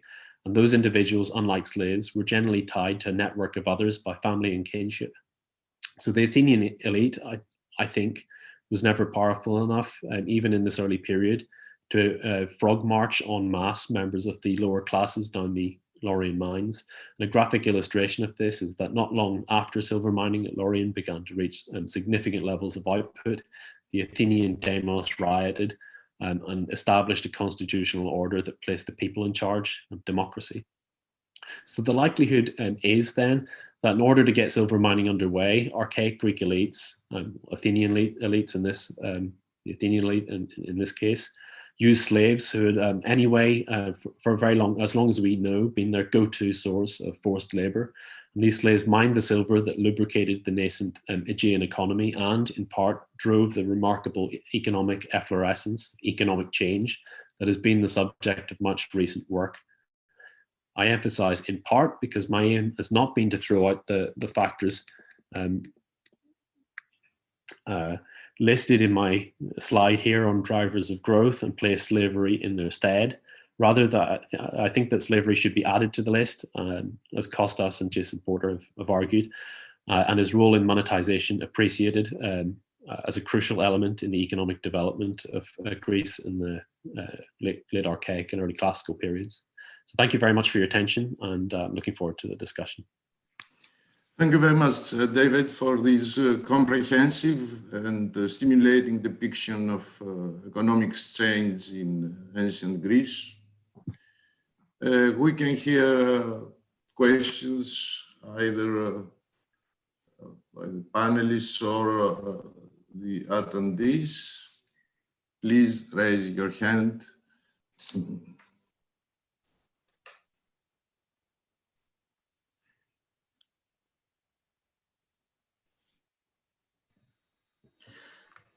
Can I comment on some? Okay, sorry. Yes, Kostas. Just as a host, I cannot raise my hand, but you have already hands, so I'll come at the end. Okay, that's right. Professor Davies. Thank you. Thanks very much. Thank you, David. A very strong paper as ever. I'm very happy, of course, with well, maybe not of course, but I'm very happy with the idea of a really prominent role for slavery from an early date, and as a key driver of growth. There's quite a lot at stake for my own model of development in the Solonian reforms, but just to say briefly that I do agree with your reading of what Pseudo Aristotle is doing, and what we cannot take on trust from that source. I would nevertheless, and this is more of an observation, I'll come to my question, nevertheless stress that for some of this, the numbers associated with the property classes, then I think not so easy to dismiss, given that we, quotation of law that has the pentakosio medimnoi, a numbered qualification in there, which makes it to my mind, but let's say more likely that the other classes, they may have pre-existed but had quantifications attached as well. But that's just a passing observation, just as I say, because it matters to my argument for social development. But my question is really about free labor. So again, I'm seemed absolutely vital to accept your case that slave labor becomes very important early on. Kostas earlier on made a similar point about the exploitation of free labor being of marginal, shall we say, importance. And I do wonder a bit about that again. That's the other part of Solon's property classes, the thetes. What are they, if not what their name suggests, free labor of some sort. I would suggest that one reason, again, this is a point Kostas made as well, that one reason that we don't hear that much about thetes in our sources is partly the nature of our sources. So in Homer, there are fairly numerous references to thetes. They just don't play any significant part. They're in the background. Ditto, in classical law court speeches where we have so much of our information about slaves, it's surely mainly the case because they're part of property. Nobody's talking about the hired laborers because they're not at stake in the dispute. So I do wonder whether we shouldn't allow for more of an exploitation of free or non-slave labor in this picture of economic growth as well. Okay, thank you very much. And I'm very glad you asked that question because it allowed me to draw a Christmas tree, which I'll show you in just a second. I'll explain why as well. And so on the question of the produce tools attached, it's the middle two, the hippes and the zeugitai. I think Rozovac and de Saint-Croix, the point is that the passage in the Athpol that cites this mentions a disagreement among people at the time. So some people, and Pseudo-Aristotle himself, think that there are requirements for 300 and 200 medimnoi respectively for those of produce for those two middle classes. but they're dissenters, and the dissenters point to this statue on the Acropolis. And the interesting point there is that pseudo-Aristotle can't come back against this opposing view and point to Solon's axons and say, well, look, here we got this actual law in Solon's laws that mentions these produce totals. Because if it was there, he would have been a very that would have been the obvious comeback, rather than what he does. What he said is just more probable that my view is right. So that's how I deal with that one. With the question of the property classes and the large number of thetes, I think most people have been thinking in terms of, can you see this? A kind of pyramid.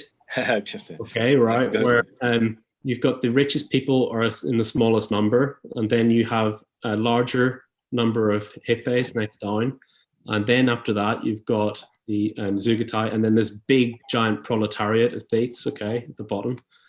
But what that fourfold classification doesn't actually have to be seen as a pyramid. It could be more like that, okay. Because say you took modern British society and said, we're going to divide that up into property classes, and the lowest class are the people who are on social security or something. That isn't the vast majority of the population. It's the poorest people, but it's actually a small proportion of the overall population, and there's a fairly large middle class. So I think most people have kind of automatically leapt towards the pyramid model, but it doesn't need to be that shape. It could be something different. So I don't question the historicity of Solon's property classes. I do question the historicity of those produce totals for the middle two, but I don't think that that necessarily creates any problems for a kind of Homeric Hesiotic model applying to Attica, because all that model says is that the thetes are the poorest and they're excluded from certain aspects of participation. It doesn't say that they're the biggest part of the population. So that's how I'd answer that question. Okay. Thank you. Can I briefly come back on that, or? Yes, of course. Yeah. Moving away a bit from Solon, but on your point of whether we're having a pyramid or a Christmas tree, the other famous bit of evidence for the kind of social economic structure at this time of classical Athens, of course, the 322, where you have the property qualification of 2,000 drachmas introduced, and we are told only 9,000 people made that classification, when most people accept, I guess, Mogens Hansen's estimate of about 30,000 citizens. So if at that time, so that would be 30% of the Athenian population meeting a kind of land-owning requirement for sort of what's generally assumed to be basic hoplite status. In other words, 70% not making that. And so either we, I guess, have to posit, well, put it as a question. I mean, who are these people, if not including lots of people with very small amounts of land, or essentially just, workers of some kind? I won't be able to get a full answer to that question, because I'll have to take it away and chew over it for a long time, because that's a very good question, and I'm partially stumped. I think the growth in the urbanization and the kind of urban population of Attica is part of the answer to that question, but I'll have to think about it more. So thank you for that challenge, and I'll work on that. Thanks. Thank you. Perhaps it would be better to switch off the share screen. Is it possible? Yeah. Thank you very much. Kostas, you can. Okay. Kostas, you can wait, or you want to put forward your remarks now? No, I can wait.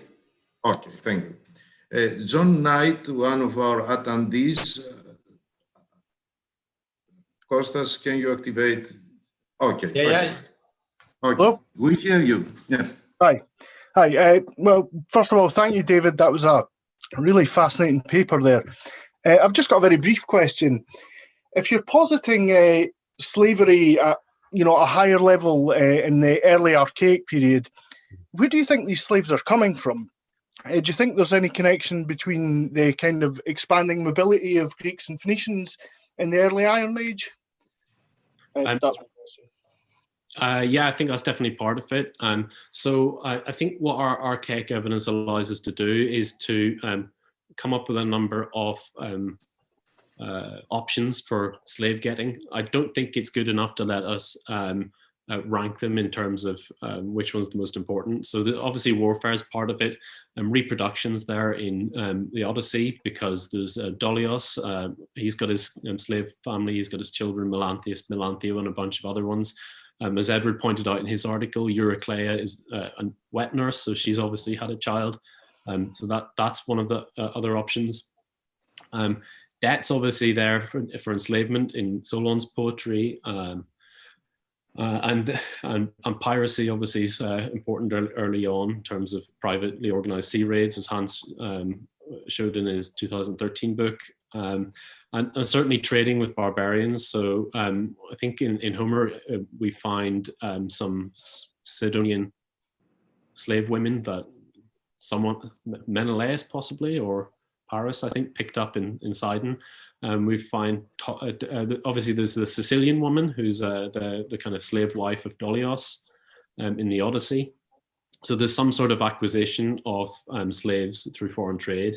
And I think it's probable that the intensification of those contacts, and also, your particular area, and congratulations on the recent article. I'll just call it colonization because I don't have a better word for it. Sorry, Robin, John. Expanding settlement provides many more opportunities to get slaves this way. So sure, I think that's definitely part of it. I haven't the foggiest which slaving strategy, as Kostas would put it, was the most important, or how to rank them, but we can certainly document their existence. Thank you. Thank you. Professor Zelledag. David, thank you very much first for a splendid paper, which I greatly enjoyed. I'd be interested on your take on what influence or what relevance laws and legal discourse had on shaping the institution of slavery. So to make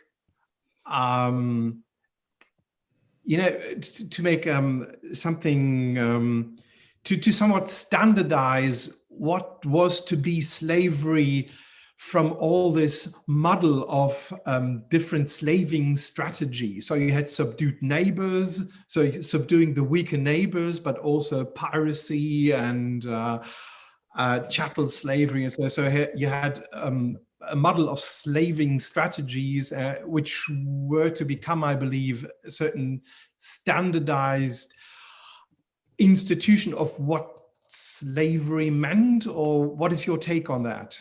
Okay, thanks very much. So I think there's two facets to that. One is how institutionalization changed the configuration of slaving strategies and their relative importance over time. And the other one is how institutionalization tried to standardize slave status. So I'll begin with the latter one, where you, so when Odysseus rocks up back in Ithaca in 13, I think, of the Odyssey, and he encounters Eumaeus. Eumaeus is toting a spear around, which is something quite surprising for a slave, you'd maybe think. We know in classical Crete, by comparison, according to Aristotle, that the major differentiating social markers of slaves and free persons was that slaves weren't permitted to carry weapons or to go into the gymnasium. Similarly, in Athens, we know from Aeschines against Morakis, we have these laws to do with stopping slaves going into the gymnasium, having a free boy as a lover, etc., etc. And in Sparta, you get that kind of codified to a certain extent in the appearance, the differential appearance of free persons compared to slaves. So, when Xenophon narrates the conspiracy of Cynodon, you can walk into the marketplace in Sparta and pick out from the 4,000 people there, like 40 Spartiati, because their dress and hairstyles so distinctive. It's like picking out Hasidim from a crowd nowadays or something like that. And this is something that old oligarch rouses about, because in Athens, you don't have those kind of sumptuary distinctions between the statuses. So status isn't encoded in dress and deference and behavior in the way it would be in his ideal society of Sparta. So I think in different places, there's an attempt to take this, let's say the kind of social mobility that exists within slavery through competence and performance, and therefore the social differentiation among slaves. You can see this in the Odyssey with, you know, leading slaves like Eumaeus, Euryclea, Philoetius, and from the rank and file ones, and to basically bracket off certain forms of behavior and distinction as impossible for people of that status group to engage in, such as going to the gymnasium, you know, engaging in homosexual relationships with free boys and that kind of thing. So I think institutionalization affects slavery, how slavery looks over time, although the documentation is quite bitty. In terms of the first facet of how I think that it affects slaving strategies, well, Vincent's written some very nice pieces on state formation and violence, and basically, and we'll hear probably more about this in his talk next about maritime change, but it certainly in Athens, you have the replacement of you have in Solon's law on the associations the option of going raiding abroad in your own little, you know, archaic galley, and that seems not to be an option by the beginning of the classical period, whenever the state is essentially taken over maritime violence. And then you get into the 4th century, and you know the case of Isaeus on the state of Agnias, where a guy buys there's a reference to a guy buying a kind of naval surplus trireme and going off to Crete to fight in a war. And this is a big problem because private individuals shouldn't be getting up to that sort of thing in that day and age. So there you've got one slaving strategy of kind of private raiding that seems to be quite common in the early archaic period, that gets closed down by processes of state formation and the state taking over a monopoly of violence. Concurrently, you also have expansion of trade, and like I said in the answer to John's question, this provides more opportunities to get barbarian slaves, and so on and so forth. So I don't think that, like Kostas said earlier on, I don't think there's a fundamental change from society with slaves to slave society. There's what Finney would have described as a slave society is there from as soon as we can kind of get literary evidence in the Homeric poems after the kind of Bronze Age collapse. But there is change in terms of the so I'm sure slavery in 700 BC and slavery in say Attica in 400 BC looked very different, because other changes that happened in society had knock-on effects for the options of getting slaves, and also for the different ways you can employ slaves. So Attica happened to have silver, and therefore they put slaves down silver mines. Most other parts of Greece didn't have silver reserves, so that form of exploiting slaves wasn't an option there. So the way I see it is that, you know, local divergences have, for their own particular local reasons, have knock-on effects in the way that slavery is practiced in this or that locale, which is a very long-winded answer, but I hope it goes some way to answering your question. Thank you very much.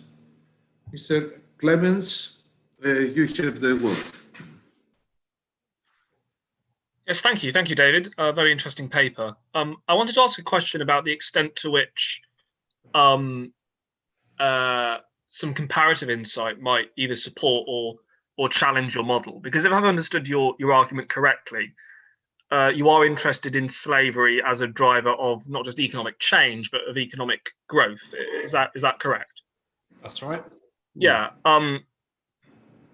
The kind of antebellum context where you have, well, not antebellum, but kind of Caribbean slavery or Atlantic slavery, whatever you want to call it, where you have what appear to be parallel developments in imperial structures, in kind of the structure of the economy. To what extent does that arena, which has kind of obviously been a site of comparison before in slavery studies, help your model or not help? So that's it's quite a broad question. So first, I should point out that I've got a kind of very shoddy knowledge of the extremely intricate economic elements that converged around the time that abolition occurred.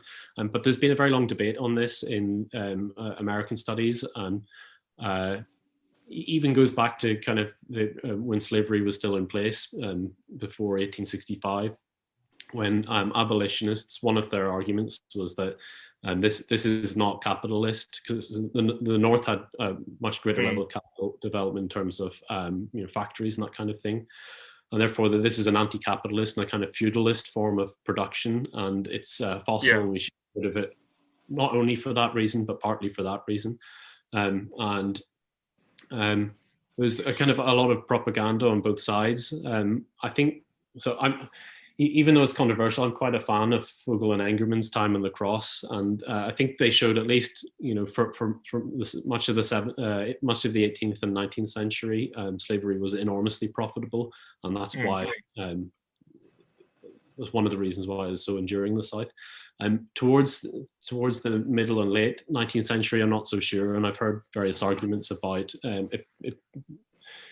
abolition being helped along by the fact that slavery was becoming less competitive, but or at least the products that slaves were producing were becoming less competitive in world markets. But I don't know enough about that to really give an authoritative answer. So I'll have to fudge it again. Sorry, like I've fudged the answer to the second question. Thank you. Professor Koiv.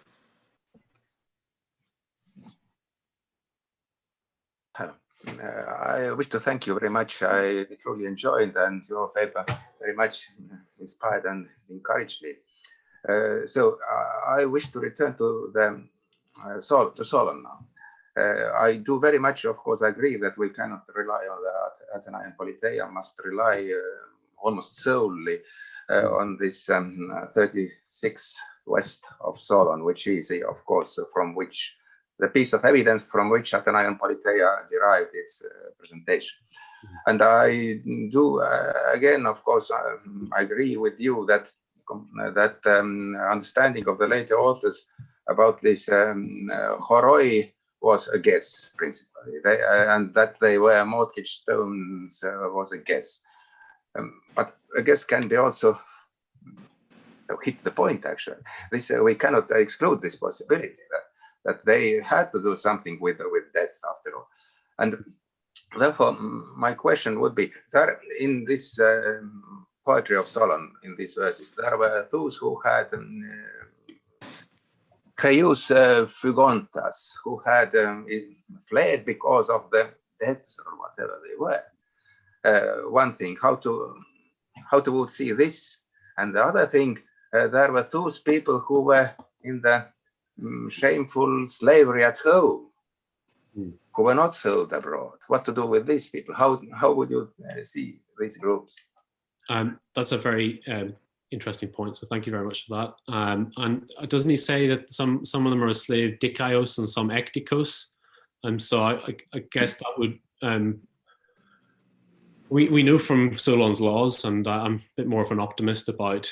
I think they were around in the 4th century and could be consulted by pseudo Aristotle. Although if you read all the inscribed early laws, they're often very terse and difficult to understand. So I think they probably were worded like that. And we do get passages like in Lysias 10, when someone tries to kind of explain the meaning of Solonian legal language or archaic legal language. Anyway, I think in the laws that the banning of borrowing on the security of the body is secure, and therefore obviously Solon's getting rid of that.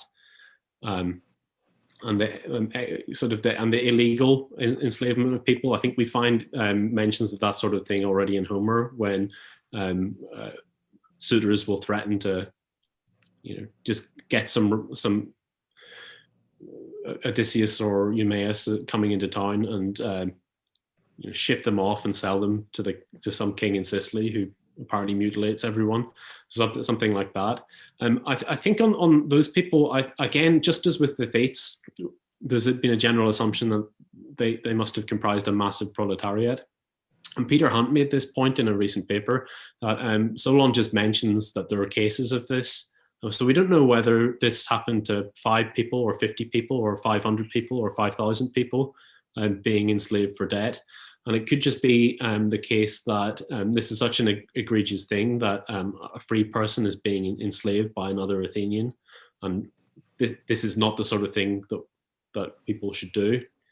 That became a kind of cause célèbre for that reason, and didn't require that many people to be. I really don't know. So I don't want to kind of plunk down on the side of this was a problem that affected hundreds or thousands of Athenians at the time, or just very few. I just think it's worth emphasizing that we don't know the numbers, and it could quite possibly be very small numbers of people. So I hope that answers your question. Thank you. Thanks. Thank you. Professor Harris? Yeah. Can you hear me? I think I'm unmuted. Of course. Yes. Yeah, good. David, great. That was wonderful. Just a few, one very tiny little points. One thing we do tend to keep often don't keep in mind, which you rightly stressed, is that the refinement of silver is a very noxious process. And what's interesting, just a tiny little thing, it's interesting, if you go to the silver mine, which is right above the city of Thasos, the entrance to the mine actually faces the city. But they were very, very careful that when they were putting the refining operations, they were the other side of the mountain, which basically would have been made sure that the fumes actually didn't go down on the settlement. And this is it's also actually, yeah. No, it's very. The thing we don't know though is that to what extent this would have increased mortality. On the other hand, if you go into those mines actually on Thasos, they're very narrow. I mean, the working conditions must have been absolutely awful. And one also wonders about kind of ventilation because you have to have lighting, but the problem is with lighting is it absorbs oxygen. The passages are extremely narrow, and working down there for hours and hours and hours must have been absolutely brutal. That's a small point. Coming back to Matt's point about that one passage in Solon, I think the Greek is kreus anankes. It doesn't necessarily mean debt, and a lot of. I think your sign's gone there for me at least. Point out debt is mentioned in all the can you hear me? The debt is not mentioned in any of the rest. I think it's better now. Yeah, yes. It's not mentioned in any of the other fragments. When Solon talks about it, he talks about violence, he talks about dysnomia. And then also come back on Clement's point. David, you're absolutely right about Fogel and Engerman. It to a certain extent was controversial, but I think now in recent slavery studies, we see that this simplistic Marxist idea of a kind of stages, and Kostas actually I think dealt with this too. He made some very intelligent comments in his talk. This idea of you have a slave economy and then giving rise to a kind of a market economy. That's a really false dichotomy. And let me give you some kind of figures actually.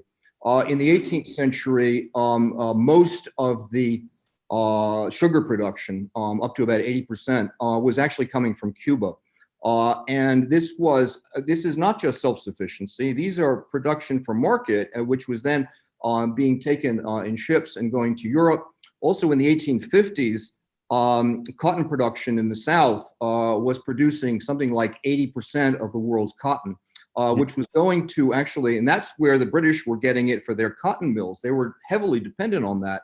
And that had an actually huge effect because when the Civil War broke out, there were many people who in Britain, in the British government, who actually wanted to more or less stay neutral or favor the Confederacy because the British were so heavily dependent on the cotton provided by slaves, provided kind of on the market. So actually that ties in with also Kostas's very good comment actually in his paper that I think we need to get away from this idea of kind of stages and to show that, and as you were saying, and as you've shown in your book, there's no incompatibility between slave mode of production and actually kind of the expansion of markets. In fact, I think, David, as you showed very well in your paper, they really go kind of hand in hand, and they were growing hand in hand, and they're kind of also, as you say, kind of, feeding back to one another. So at any rate, those are some comments on a very rich and stimulating paper. Thanks very much. Thank you. Professor Van Wies? Yes, thank you very much for allowing me to ask another question. Of course. Brought up by Mike's comment a moment ago, and the general gist of the discussion about Solon, that quite rightly that we should concentrate on Solon's fragments and not on pseudo-Aristotle and Plutarch. But the discussion is now focused entirely on fragment 36, which admittedly is the most rich one. But let's not forget fragment 4, which is the extended warning about all the dangers of civil conflict, which towards the end says, and the poor, the penny croy, and the poor end up in chains.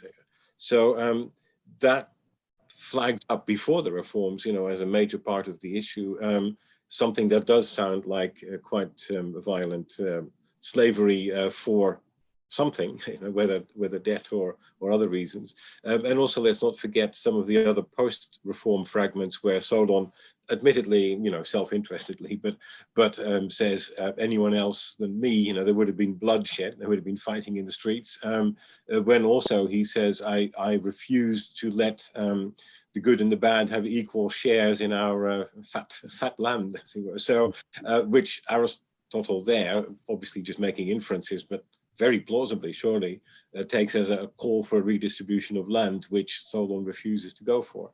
So, putting all those fragments together, one, I think, has to come away with an impression of fairly serious social conflict, especially a call for a redistribution of land must tell us something, especially if Aristotle politics is also right about Tyrtaeus, addressing effectively calls for a redistribution of land. All around about the same time, I would say. So the question is really, what do we do with that sort of information?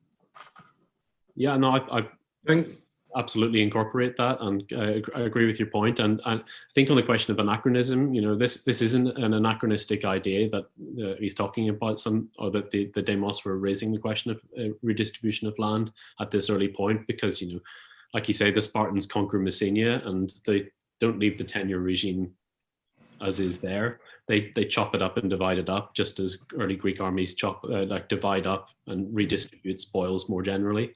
And then settlements abroad, there's a question of dividing land there, which is going on in this time too. So the idea that that's referring to redistribution of land, I think, is much more plausible than some of the other inferences he makes from Solon's poems. So yeah, no, I completely agree that there's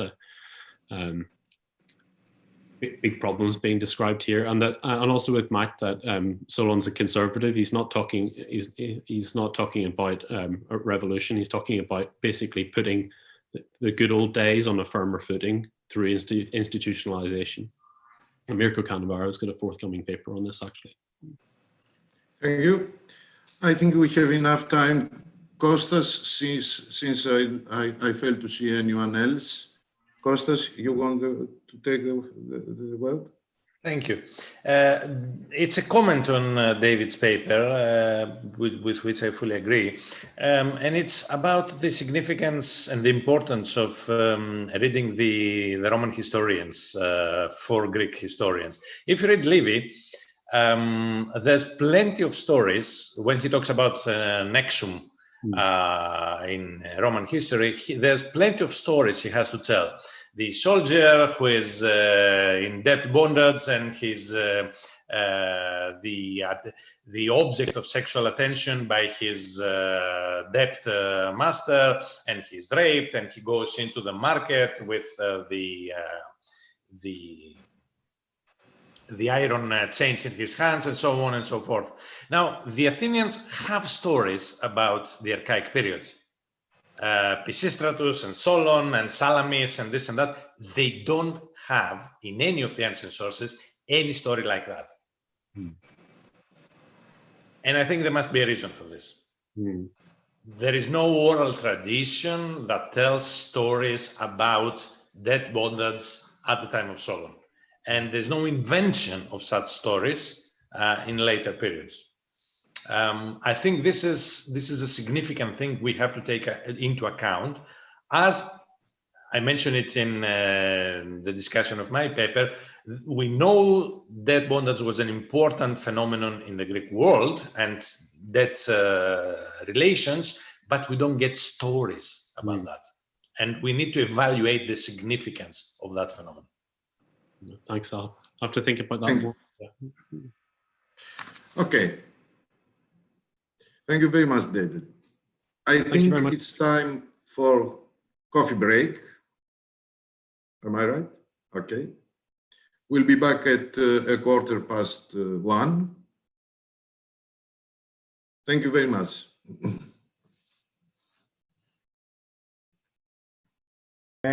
We will proceed now to the final stage of this morning session with Vincent Gabrielsen.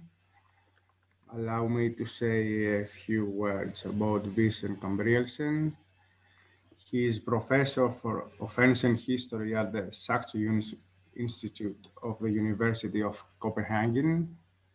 He focuses mainly on the history of the Aegean Greece during the classical and Hellenistic periods. Professor Gabrielsen has a great variety of academic interests, including naval history, public finances, warfare and piracy, Hellenistic trade, banking, and credit supply. He has published and edited numerous articles, volumes, and books. I will limit myself to mention only his Financing the Athenian Fleet and the Naval Aristocracy of Hellenistic Roads. Professor Gabrielsen will have a paper on maritime change, and we should give the word to him now. Θέλω να ευχαριστήσω πρώτα απ' όλα τους οργανωτές του συνεδρίου, τον Κώστα και την Κατερίνα, και όλους τους συναδέλφους κάτω στο Ρethymno. Σε ευχαριστώ, μου κάνει μεγάλη τιμή να με καλέσετε. Ακούγομαι? Ακούγομαι? Ναι. That said, a huge congratulations to John for your honorary doctorate, John. And please allow me to read something before I read my paper. Allow me to read something for you, John. Dear friend, collaborator, close collaborator for a number of years, and of course, mentor. What I would like to read up is this. Who shall tell what may be the effect of writing? If it happens to have been cut in stone, though it lie face downmost for ages on a forsaken beach, or rest quietly under the drums and tramplings of many conquests, it may end up by letting us into the secret of usurpations and other scandals gossiped along empires ago. This world being apparently a huge whispering gallery. Such conditions are often minutely represented in our petty lifetime. As the stone which had been kicked by generations of clowns may come by curious little links of effect under the eyes of a scholar, through whose labors it may at last fix the date of invasions and unlock religions. So, a bit of ink and paper, which has long been an innocent wrapping or stopgap, may at last be laid open under the one pair of eyes which have knowledge enough to turn it into the opening of a catastrophe. To Uriel, watching the progress of planetary history from the sun, the one result will be just as much of a coincidence as the other. George Eliot, alias Mary Ann Evans, Middlemarch. And now my paper. Magic. Maritime Change. That was for you, John. Yes, and thank you very much. That was magical. We owe gratitude to Thucydides for providing us with an arresting analysis of early historical development in Greece, in which change is driven by the interaction between two entities, to nautikon and to leistikon. I'm referring, of course, to the first 15 chapters in Book 1 of his work, and especially to the major role which according to Thucydides, that interaction played in the creation of wealth in the Greek world.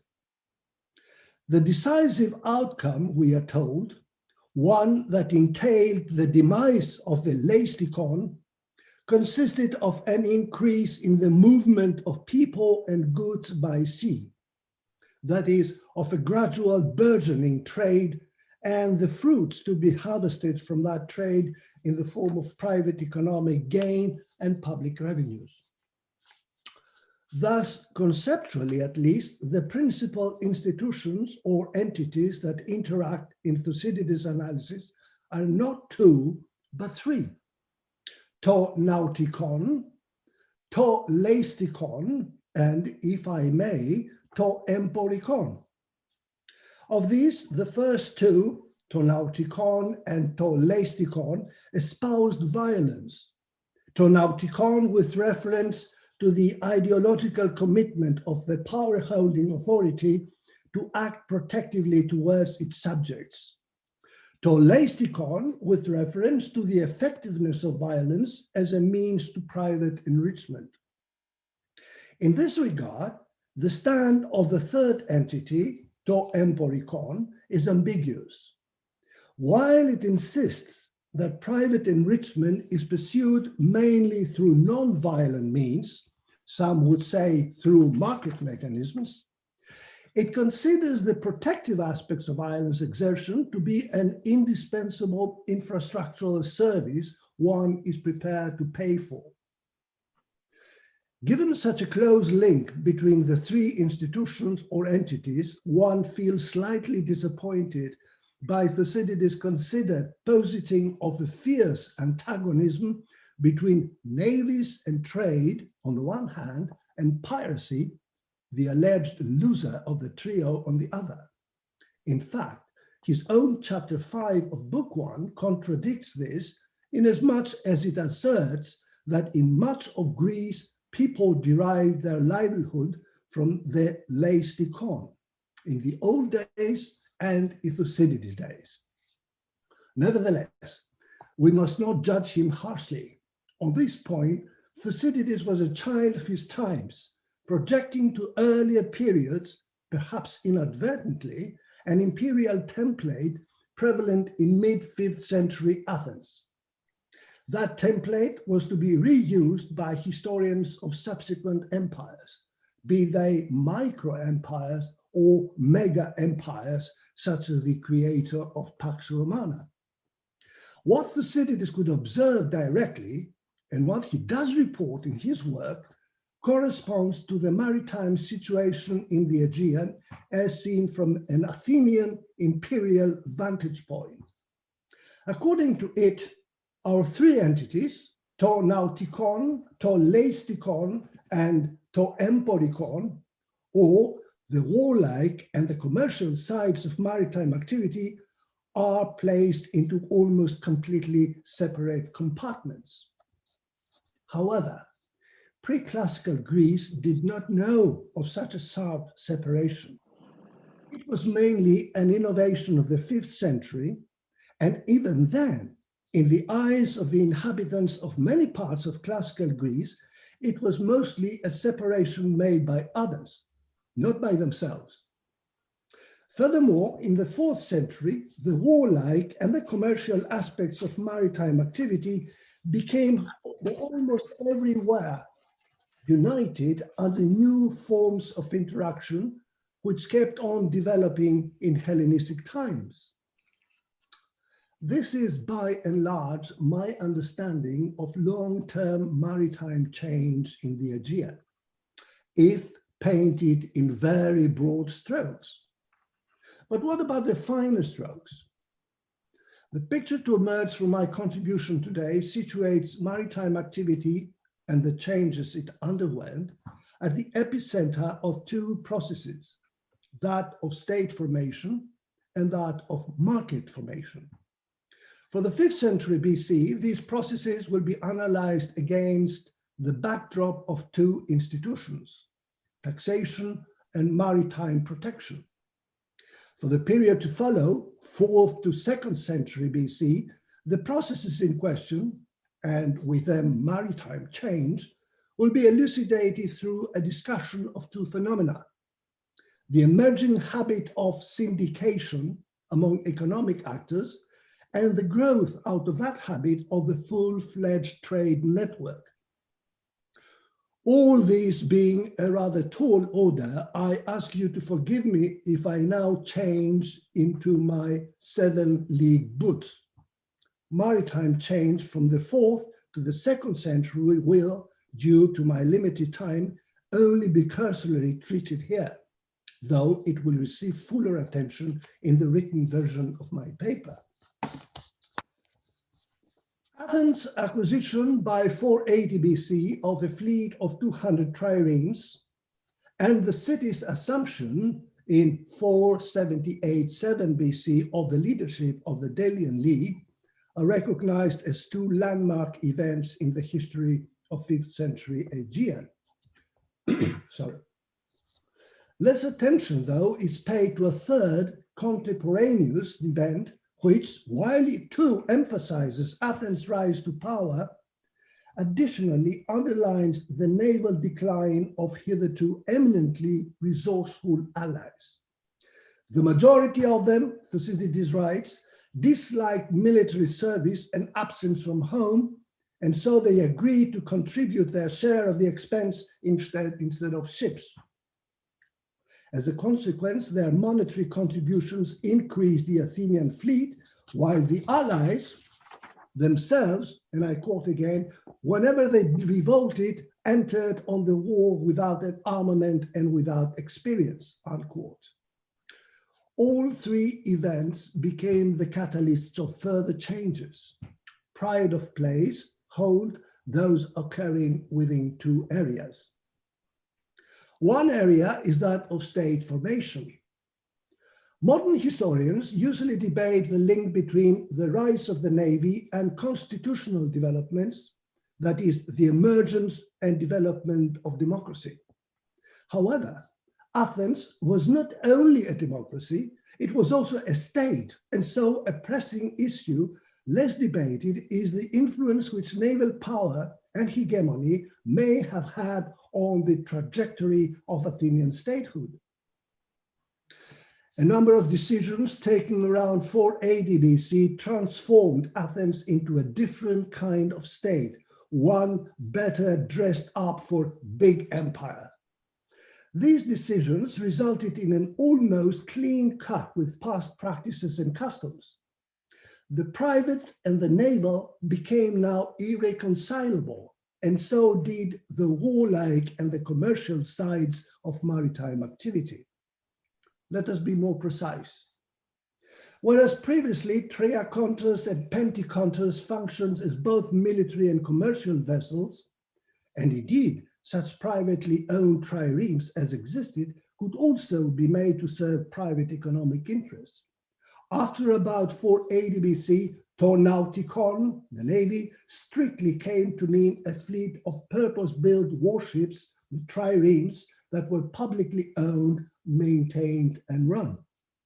Henceforward, no privately owned vessels could be part of the Athenian naval establishment, and no public vessel could be used for private purposes. What was now Athens' principal institution of violence, the navy, had thus come under total governmental control. As I have argued elsewhere, these are the principal features of the violence monopolistic state. And Athens, is the first known genuine historical example of that kind of state on Greek soil. It's diametrically opposite the oligopolistic type of state, primarily on account of its staunch refusal to draw economic, legal, or moral distinctions between to nautikon and to leistikon, became a perennial enemy to be fiercely fought and, if possible, destroyed. It is at this very moment in Greek history that the term piracy, in the sense we know it, came into being. In the case of 5th century Athens, the designation violence monopolistic state actually applied to a wider socio-political and economic ambit, one extending beyond Attica itself to cover the whole Delian League. The capture and or confiscation of fleets of revolting allies, both of which occurred almost seriatim in the 5th century, were augmenting the Athenian fleet substantially, all the while they were draining the allies of any naval potential that still remained with them. Lesbos and Chios were the last of a number of strong Aegean naval states to be subjected to this naval emasculation. That the outcome of this process was that the navy of the monopolistic state came to have the Aegean almost all to itself is well known. Allies in need of ships were provided with them by Athens. That the allies, already at the establishment of the League, themselves contributed to the creation of this uneven power relationship is well known too. Earlier, I quoted Thucydides' explanation of the allies' explicit preference of money contributions to ships' contributions. I quote, "The majority of them dislike military service and absence from home," unquote, we are told. But here we are faced with a paradox. How can it be that many of the allied cities which dislike military service and absence from home are to be found in the group of cities which shortly before had urged Athens to lead them as the hegemon of the violence-oriented organization, the Delian League? I can offer no explanation. But to me, such a stance is reminiscent of the ambiguity which, as we have seen, trade and traders, that is to emporikon, showed towards violence.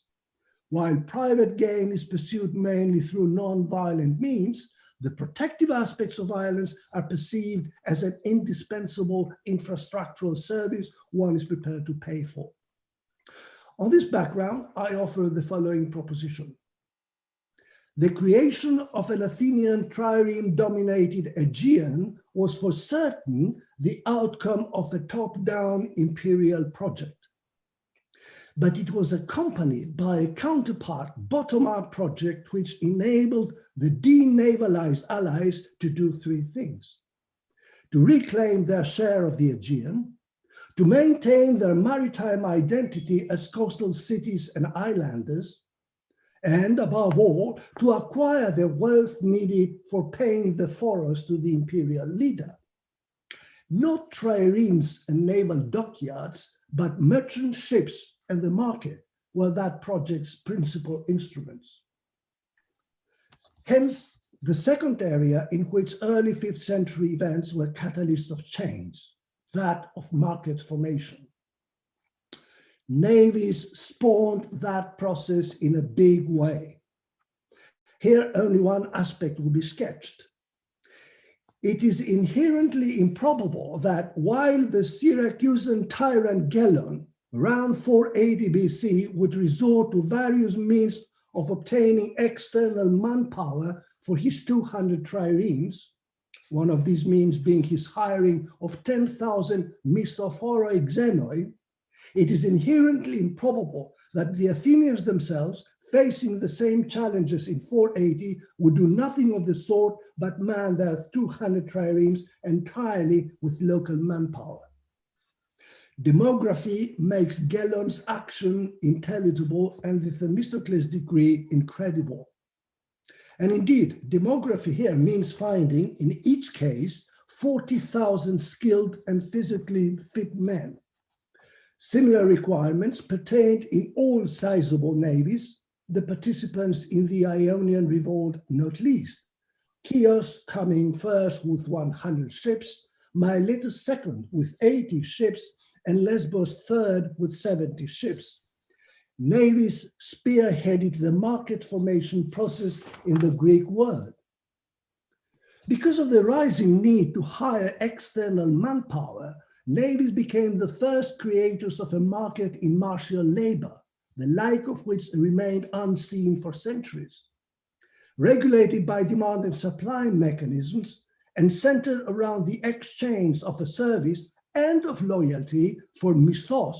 That market solved the contradiction arising from the pursuance of unlimited sea power ambitions with limited demographic capabilities.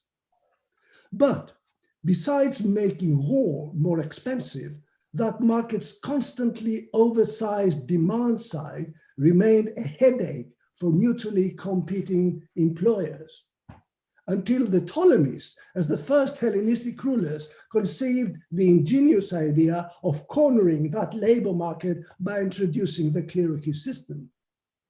Yet, we must remember that already around 480 BC, Gelon of Syracuse converted his 10,000 Misthophoroi Xeni into native troops by giving them citizenship.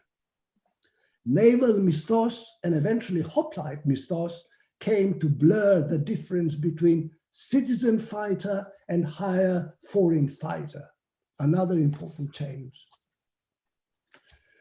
The development of a market facilitating the exchange of all kinds of commodities throughout the Aegean, greater market integration being part of that development, made considerable headway in the 5th century thanks to a transactional relationship established between a largely tribute-financed imperial nautikon on the one hand and an allied tribute-paying emporikon on the other.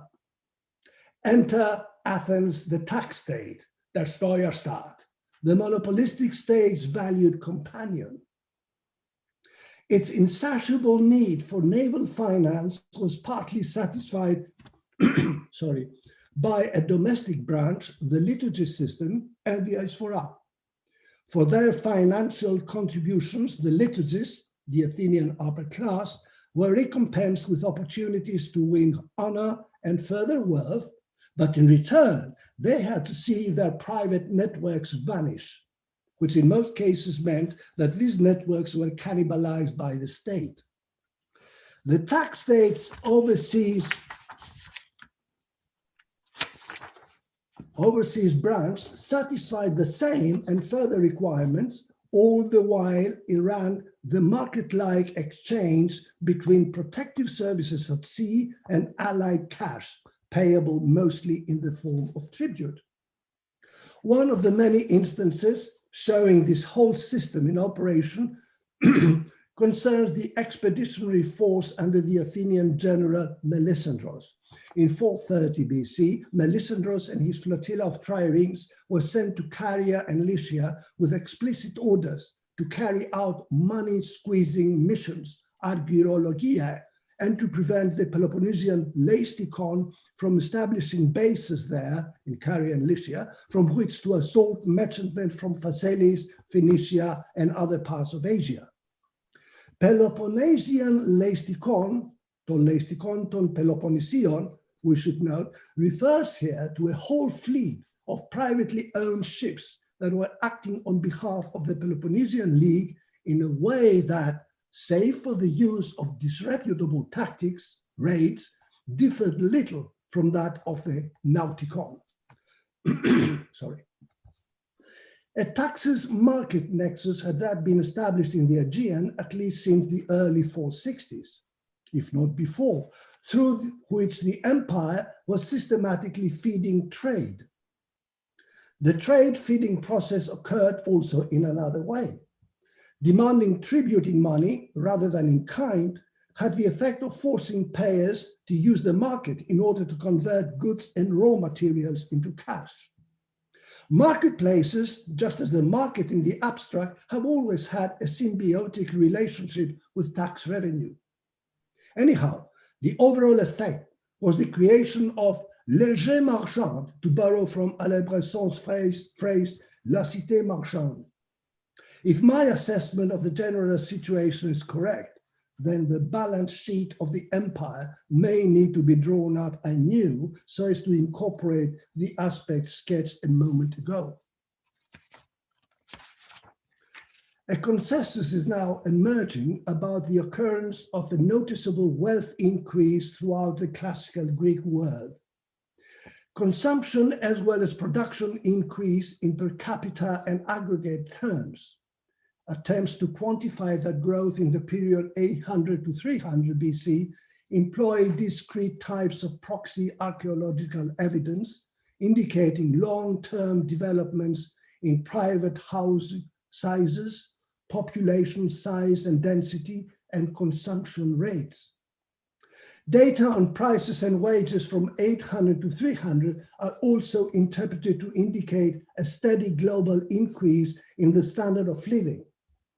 One set of studies registers the movement of goods between the Greek world and the Persian Empire, including Cyprus and Egypt from the 6th to the 4th century. In Egypt, the archaic customs accounts document the activity of Greek or Ionian shipping in long-distance trade. On the whole, the data collected document profusion, variety, and intensification of the economic flows between East and West, especially in the 5th century, when two dominant empires, Persia and Athens, stood at the apex of their tributary fervor. Our written record quite unfairly emphasizes the advantages of the imperial center, the trade flows through Piraeus, at the expense of other ports within the empire. The distribution patterns of 5th century pottery and coinage, Athenian and non-Athenian, alongside data from shipwrecks, discredits the old perception of pan-Aegean or especially pan-Ionian poverty as the cost paid for the Athenian Empire. The contributions to the volume Bizas 18 deliver part of the argument for that. Proof that by 414, 413, the market formation process had reached a decisive stage in the Aegean is provided by an event of that year. After about 6 decades of uninterrupted exaction of tribute, the Athenians decided to replace the phoros with the oikostea, a 5% tax on all goods transported by sea in all the harbors of the empire. According to Thucydides, that change was based on recognition that the new tax would yield more money that was being received in tribute. I consider this shift as one of the most significant events in the economic history of classical Greece, for it marks the moment at which maritime trade in the Aegean, having been fed to a sufficient degree by the empire, was deemed capable all of its own to function as the fiscal backbone of the violence monopolistic state. A clearer demonstration of the successful operation of the taxes market nexus is thus hard to come by. The market, this core institution of to emporikon, it would seem, had come into its own. I do not have enough time, I do not have enough time here to treat in any detail the role played by another protagonist in this process, the merchant ship, this workhorse of the ancient Mediterranean. One crucial characteristic must, however, be mentioned, even if briefly. This is the fact that the merchant ship existed in two versions, the armed and the unarmed version. To begin with, while it is true that the sailing ship was the type of vessel commonly used for transporting goods and people, we must also recognize the importance of the merchant galley, known also as histiokopos and coming in several types, akatos, lembos, kelis, etc. It stood out for its speed and its ability to enter even a port line in the teeth of a wind. More importantly, though, a merchant galley could be beefed up so as to be serviceable in war.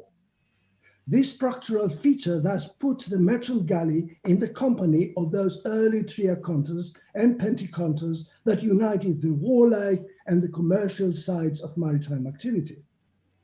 However, ordinary sailing ships could unite the two sides as well, the unarmed and the armed side. In Xenophon's Oikonomikos, you may recall, Socrates is telling Ischomachos about the large Phoenician merchantman that he saw in the Piraeus and about the perfect order in which all pieces of equipment were placed on board. Among that equipment, Socrates mentions the many mechanimata with which the ship was armed and which were to be used against enemy vessels, polemia plota. Mechanimata is a word mostly used about war engines, not about the odd spear, sword, or bow. And the tendency of modern translators to attribute to these mechanimata a purely defensive purpose overlooks how easy it was for any predator intent on whitewashing his action to call his prey an enemy, polemion. Socrates' Phoenician merchantman was armed to its teeth. The crew's teeth, if we believe a recent book on piracy in ancient Greeks, would probably have revealed whether the Phoenician ship belonged to the Leistikon or to the Emporikon. Ancient pirates, the book's author claims, being exposed to malnutrition, and I quote, were suffering of various diseases which gave them dry skin, dark circles under their eyes, and a mouth full of yellow and rotten teeth, unquote. Incidentally, one cannot help wondering whether such a piece of information would have been useful to the known mathematician Hippocrates of Chios when he came to Athens. His story is interesting. Originally, Achaean emperors plying the seas, Hippocrates, around 440 BC, was robbed by a bunch of pirates from Athens. He therefore came to Athens, where he, after tracking down his harasser, perhaps their teeth gave them away, he brought charges against them. But to pass the long waiting time it took for his case to come before a law court, he attended philosophy lectures, became a specialist in geometry, and with the ambition to discover the quadrature of the circle, and wrote the first known work on the elements of geometry, a former pirate. Aristotle, who does not like Hippocrates, he calls me black, stupid, and affront, senseless, says instead that Hippocrates was robbed by tax farmers, Pentecostologi, not pirates, as if there is a difference. For if both versions of this story seem credible to us today, it is probably because together these two stories depict spot on the predicament of every maritime trader. Namely, he's being constantly flanked by two taxing entities, each claiming a share of his possession. The state and its tax collectors on the one side, and the supernumerary tax claimer, the pirate, on the other side. Tall Leistikon, in other words, had by mid-5th century grown into one of the greatest rivals of the tax state.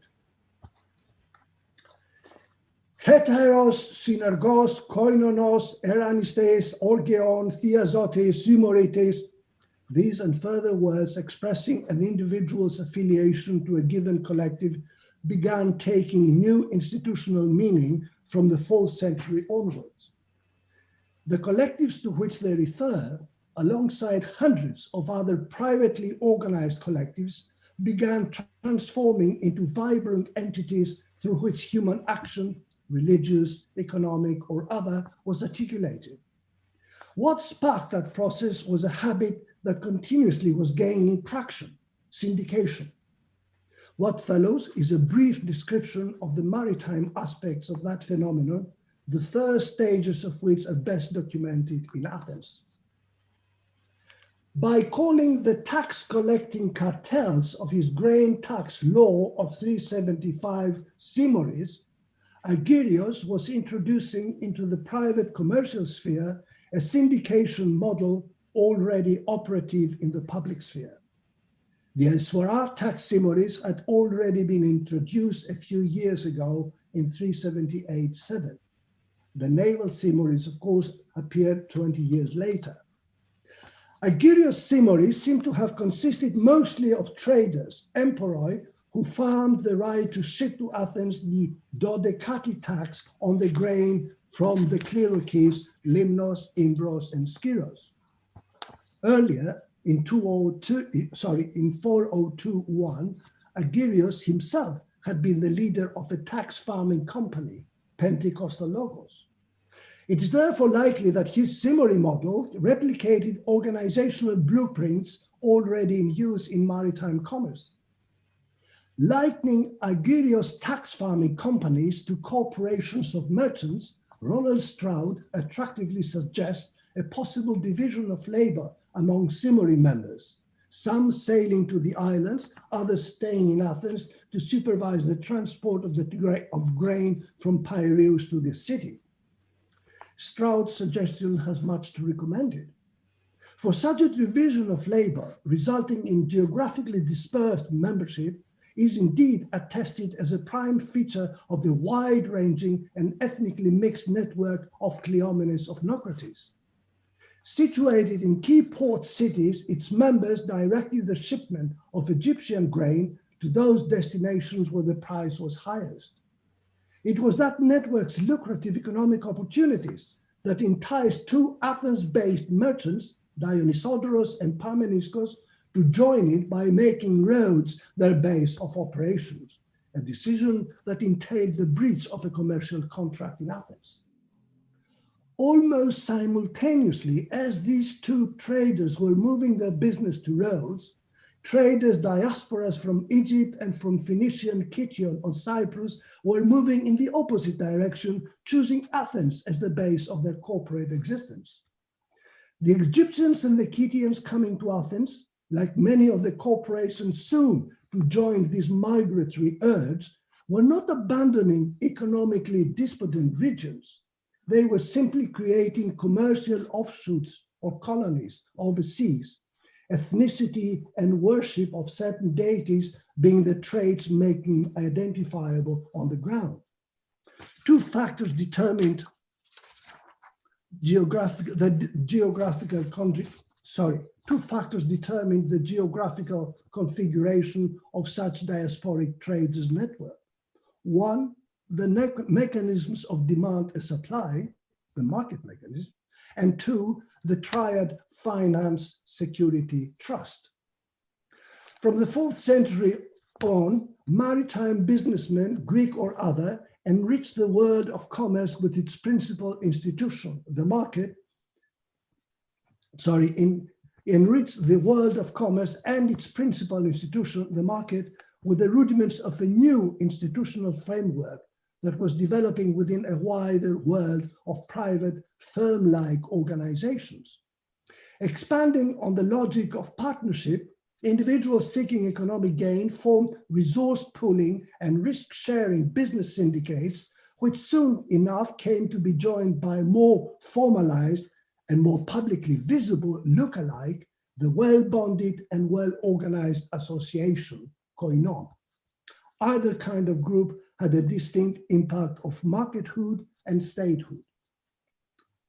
As regards markethood, the more the institutional framework in question was evolving, the more it came to contradict what we know today as the bedrock neoclassical distinction between, on the one hand, personalized exchange, that is the social network, and on the other hand, arm's length exchange, that is the so-called anonymous market, where interaction between participants is mediated by competitively determined prices.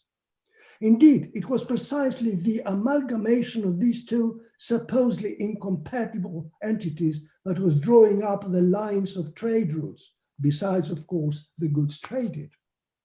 As regards statehood, polities of the post-Alexander era had to readjust their membership regimes so as to become socially and politically more permeable. A kind of state that was gaining ground was the corporate state, in which politai and katoikoi met each other in new forms of symbiosis. Public life in Rhodes, Kos, Delos, Athens, Ephesus, Olbia, Alexandria, Sidon, and other Mediterranean trade centers was being energized by small whirls of astute profit seekers who excelled in the art of transmuting into formal congregation of worshippers and vibrant assemblymen of mixed ethnic origin. But to conclude, as new forms of state were emerging, old ones were experiencing a reversal.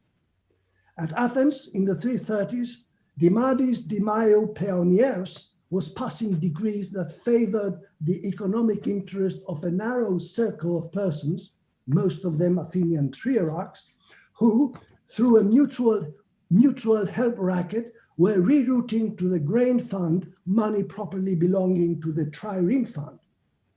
And this did not only mean prioritizing the commercial at the expense of the warlike, it was also a head-on assault against the tax state. Far more serious, however, was another development. By 350 BC, most of the equipment of the Athenian warships, instead of being in the dockyards, had come into private hands through misappropriation. To give just one example, in his capacity as dockyard superintendent in 356, one satyros is said to have collected 34 talents from individuals withholding public equipment. With a complete set of equipment valued at 2,169 drachmas, the 34 talents translate into sets of equipment for 94 triremes. The erosion of the violent monopolistic state, it would seem, was already in progress. And those leading the erosion work were the very class of people responsible for financing the fleet. In crisscrossing categories of groupings, heterai, synergia, koinonia, eranoi, theasoi, simoria, or in informal nameless cabals, they had found again their long lost personal networks. Thank you very much. Thank you, Professor Gabrielsen, for this stimulating paper and the thorough analysis on maritime activity, both commercial and military. We can now proceed to our questions and the remarks on behalf of the panelists and attendees.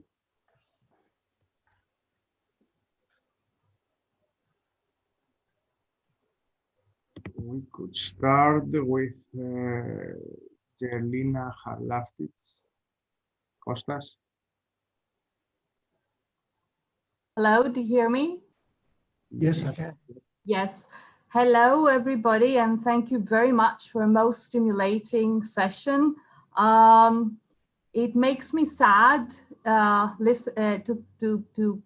think about the compartmentalization of history and our isolation in our periods that we do not discuss with each other. I'm a modern historian, but I've listened today from slavery to institutional economics, transaction costs, tax farming, diaspora trade networks, and of course, shipping, which is my specialty. I enjoyed very much your paper, and thank you for this. It happens that I write now about the fleet, Greek shipping during the War of Independence. And it is about the Naftikon, the Listikon, the Emborikon. And of course, during the early modern period and during the Greek Revolution, I mean, it was merchant ships were all armed in the Mediterranean, and the ones and Greeks as Ottoman or Venetian subjects had a very large fleet, which they turned some of it to warships, but these warships were also working as merchant ships, and they were also working as privateers when they were not part of the Navy. Now, so the distinction between a trading vessel, a merchant vessel, and a privateering piratical vessel was still blurred and until the 1840s at least. So I just wanted to ask, and excuse my ignorance on this, but there is about the state, a navy that is and warships that attack the enemy.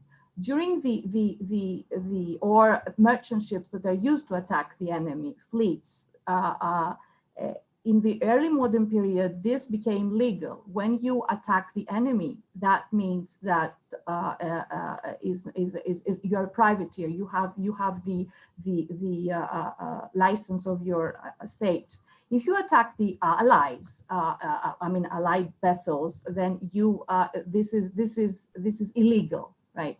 Is there any sense of this during that time? Yeah. Another question is that, yes, the sea may be vast, but the ports are specific. So there were, I suppose, systematic pirates like those with dry skin, black teeth, which were different from the merchant vessels, which did violence at sea, commerce trading, usually in non-allied vessels. These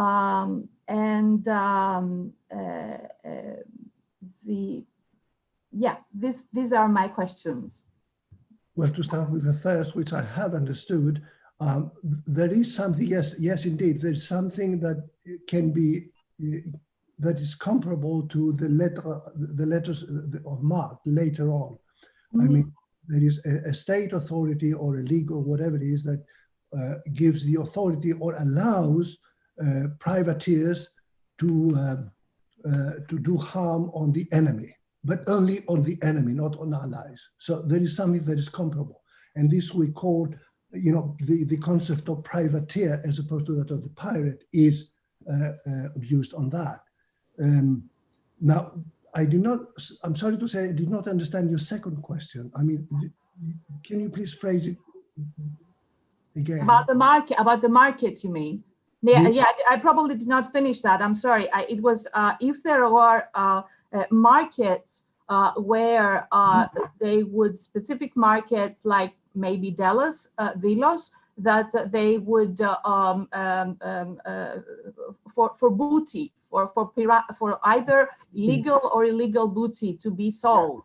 Well, I didn't mention Delos as a special place for the pirates, but there is of course a source about that, Strabon, would say something about Delos and the pirates and the slaves that fit there. But every market, I mean, every port could be used on that, because one of the points is that as soon as the raiding and the capturing was done by the pirates, when they were entering a port to sell their cats, you could not recognize them. I mean, you could not single them out as pirates. They were just the traders. That's why I made the distinction between the armed and the unarmed merchant ship. So there were, of course, some ports that had specialized in that, but you could ship your cats to any port, any slave market, and sell it there, the Piraeus included. Mm-hmm. So if I just may add, you implied that, but it is because many times the violence and commerce raiding is mentioned in sources. I feel that there has been they degrade the importance of a trade of normal commerce and the continuation of this. Yeah. Well, yeah. Yes. Thank you. Yes. Thank you very much. Anyway. We can continue with Edward Harris. Vincent, thank you very much for that excellent paper. And I must say, it's wonderful how you're putting various different kind of phenomena together. And I also must, it reminded me of something. I just wrote an article about the importance of various drivers in economic kind of growth. And I have to admit that I forgot the role of the state in suppressing piracy, which is very important. So thank you very much again for filling in something which actually was a gap in what I'm thinking, but it's actually very important. Really, in a way, just kind of a few observations. When we're talking about markets, as David and I mentioned in the introduction to our book of 2016, that there is this great shift, and you were very much in the vanguard of this shift about recognizing the importance of markets and then also the interaction within different parts of the social structure. That was excellent. The only thing is that I would say is it's just important when we're talking about markets is to be very specific about what type of market you're talking about. Because there are local markets where prices are set locally. There are regional markets where prices are set regionally. And then there are inter-regional markets. They work differently. Different commodities circulate in different means in different markets. But on the other hand, I also wanted to mention is that I must say we were looking for evidence of kind of, price variations determined by market forces in our book. And it's very hard to find this. It's very, very hard to find that you can say that we know the sources, supply is rising in one place and that's affecting prices in another place.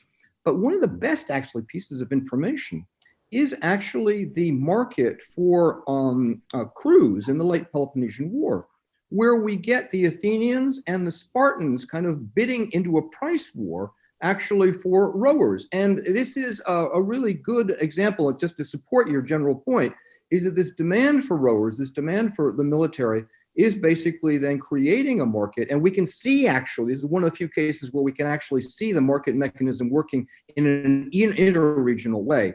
So that's very much in support. And it's interesting because it's very hard to get that sort of inter-regional kind of price variation. It's also, I just want to alert you to bring the story down a little bit into the Hellenistic period. I don't know if you know, there's an excellent recent Leicester thesis. It was directed by Graham Shipley by Charlotte Reagan, Van Regenwortel. And she gave a very interesting paper a few years ago at the British School here. And she was analyzing the market for mercenaries in the Hellenistic world in exactly the sort of market terms which you were talking with. So at any rate, those are kind of a few kind of builds on what was a very fine paper. Thank you very much. That's very, very kind of you. Yes, I mean, when in half an hour, I have to bring a number of dynamics together into one discourse. I cannot go into details and differentiate between the different forms of markets. And of course, you are absolutely right. There are different forms of markets. And we, apart from the fact that we speak of the market in the abstract. Mm-hmm. So well, I think there are bits and pieces in our sources, in late 4th century sources, where you can see some kind of interconnection. I mean, when Athens interacting both the West, the Syracuse, and the East, in that, in the gray market. Yeah. And in the Hellenistic period, we get more pieces of information about that. But anyway, yes, and I'm saying that in the case of the labor market, the naval, I call it the martial labor market, the naval labor market, the competition is fierce, and the demand and supply mechanisms going on there, you can see they affect prices, in many places at once, which becomes even more pronounced in the Hellenistic period. Mm-hmm. A very nice piece of evidence, which I discuss elsewhere, is the pseudo-Demosthenes speech against Polykles, right? And the 50th speech, where Apollodorus is accounting for his the problems that he encounters during his 1.5-year triarchy in the northern Aegean. His crew defected 3 times, and he had to hire fresh crews 3 times. That is, every time they defect from him, he has to hire new crews.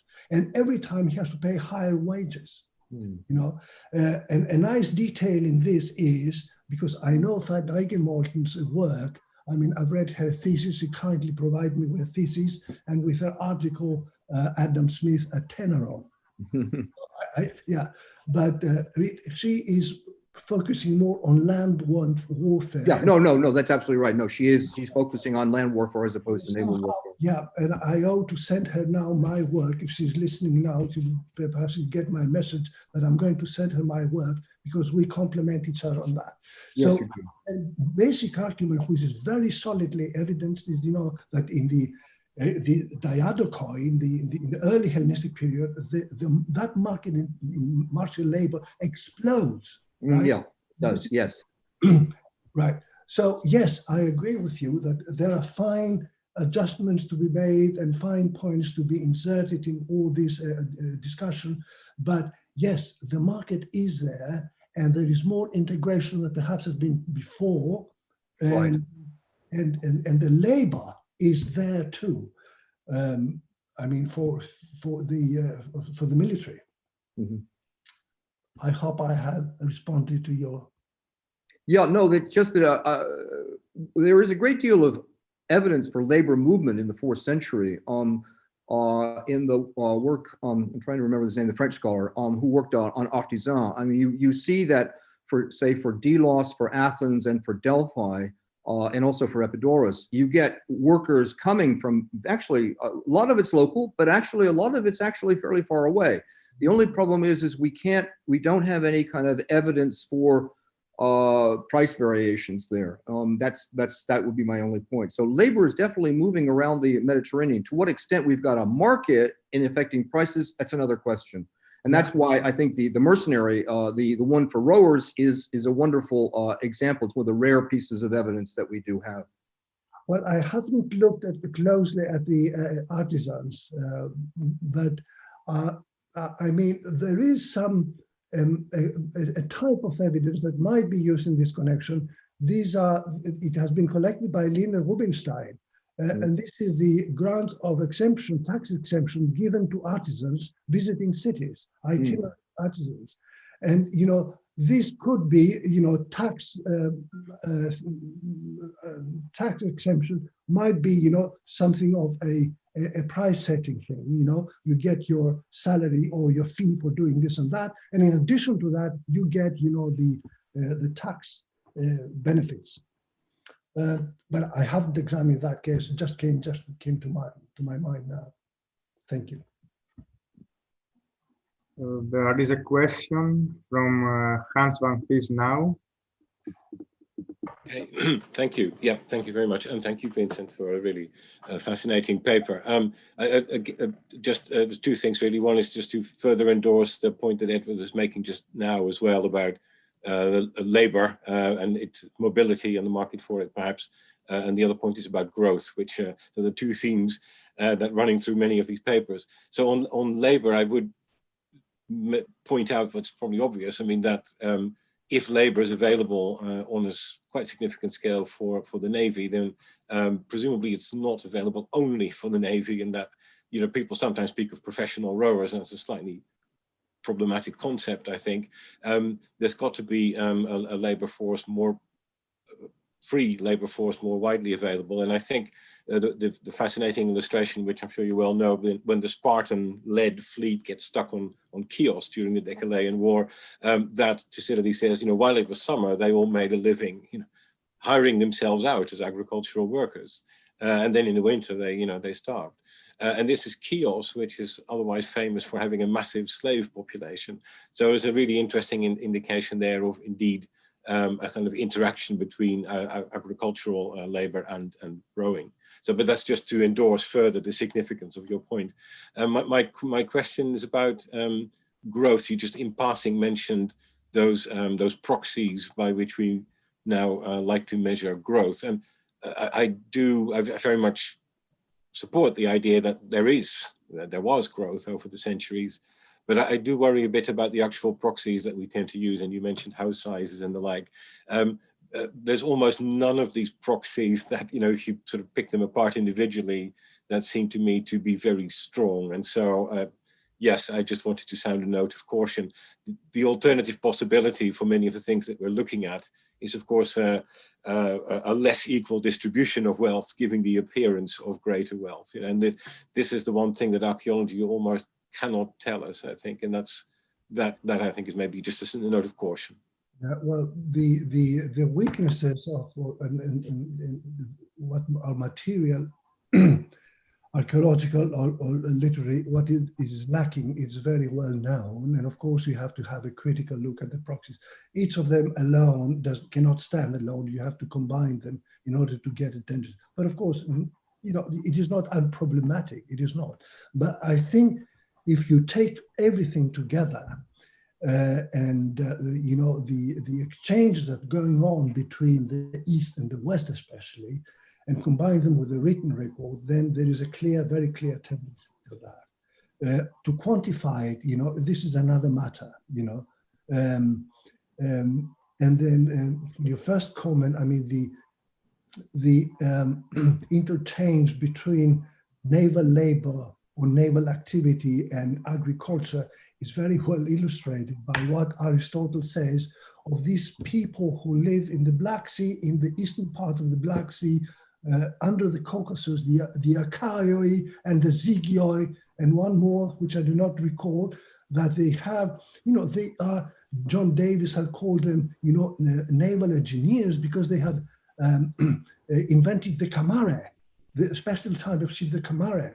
Now, they take out during the hunting season, that is piracy, and they stay at home during the agricultural season. So they shift between the two. Yeah. Edward Harris would like to have another question, I think. Yeah, I'm sorry. If there's someone else in the queue, they should go ahead of me. But if there's no one else in the queue, I want to jump in again, because I actually Hans raised some very good questions, and I'd just like to follow up on those if there's no one else. I think we can have your question. There is plenty of time. Okay, good. Hans raised a really excellent question, which has always troubled me. I mean, it would seem, if we look, for instance, just at public building, that there is a great deal of growth in the from the classical period to the Hellenistic period. For instance, in the handout I had yesterday, for instance, the numbers of theaters, it starts to rise in the 4th century, and then it goes way up in the Hellenistic period. This is a proxy. The question is Hans was absolutely right, and this is always something that's really troubled me, is just because we get, say, more public buildings, say we get more coins, there's certainly more coins, what does it say about living standards? In other words, who's benefiting from all this growth? Is this going to a 1%, or is this being kind of generated throughout the population? And the problem is getting, what are the proxies? What are we going to use? I've always been troubled. Ian Morris used house sizes. There are real problems with that. And I think a lot of archaeologists, I think, have kind of shown that there are real problems with this, because we tend to just have the foundations of houses. We don't know how many floors there were. And that's very difficult to use, I think, as a proxy, even though there does seem to be a kind of general growth. One area I think has got huge potential, I'm not an expert in here, is physical anthropology. And I want to talk about a very interesting paper. I can't remember the woman who gave it at the American School, but this was the growth in animal sizes. And she'd done collection of size of animal bones, mainly cows from the Bronze Age all the way down to the Hellenistic period. What was interesting was in the Bronze Age, they were fairly large. Sizes go down in the Iron Age, and then the Archaic period, the Classical period to the Hellenistic period, they start getting larger and larger and larger. I'm sorry, I don't know if it's been published or not, but this strikes me as very, very promising, and I think it gets towards the question Hans posed. The problem is about this is that there is a lot of evidence out there. Another example I would say are the Phaleron burials. And the Phaleron burials have got hundreds and hundreds and hundreds of skeletons that also could be examined. But the question is, we need comparable samples, and we also need them at different times. Another place in northern Greece, which has, I'm told, 9,000 burials, is Acanthus. It's a cemetery which goes down from several years, several centuries actually. And this, I think, is fertile ground to kind of get at that question that Hans, I think, so rightly pointed to, because that is our real problem. It's our lack of statistics. What do we use? We feel there's growth. How are we going to prove it? Is it a question to me? No, it's a question. It's an observation. It's a follow-on, and I think it was just I agree with you. It's a follow-on to your point too, to a certain extent. We think there is growth from the classical period to the Hellenistic period. The question is how to quantify it and how to find proxies that can back up, which is to a large extent a hunch. Unless, I don't know if you have other things to add to this. No, I just, right before I acknowledged the methodological problems with the proxies, one has to discuss them, but I do think that they have to be included in an account like this, And but their value depends also on what all the other evidence says about it. I mean, they have to combine with other evidence. Otherwise, you cannot. You know, the same goes for shipwrecks and every other kind of type of evidence we use. Yeah. So I'm well aware of the problems involved in that. Yeah. I think that Kostas Vlassopoulos would like to intervene also. Yeah, I mean, Vincent, this was an amazing paper, but I expected nothing less. You drew very nicely the link between political developments, the Athenian Empire in the 5th century, and maritime change. I wonder if one can draw you into the question of what happens in the Hellenistic period. We have a new political environment. Does that affect maritime change with the Hellenistic monarchies and so on? And if so, in what way? Absolutely. The word, I mean, to speak in broad terms, the word becomes huger. The Greek-speaking word is connected to the Latin-speaking word and to other words until we come down to 100 after AD, and the Indian Ocean trade starts. So and the commercial world becomes even huge. Sailing to India and sailing to Somaliland, bringing back all these wonderful things which are costly. And so yes, there is in the Hellenistic period there is a similar development, and we can see, I think, that the commercial world is organized accordingly. They equip themselves with the institutions that are needed in order to carry out these transactions. So this is my brief answer to you, unless you want more from me, Costa. No, that's fine. I mean, it's a huge topic.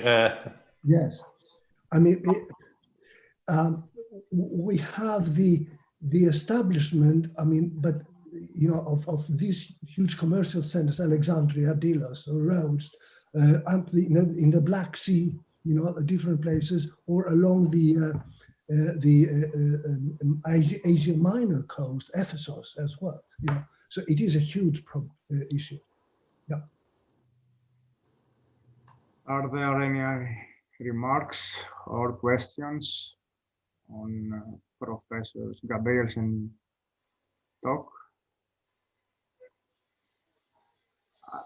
I think we can end now this morning session and renew ourselves for 4 o'clock, I think, with Marek Verkowski.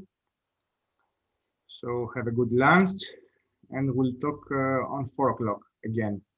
Bye to everyone, and thank you again, Professor Gabrielsen. Thank you very much. Thank you.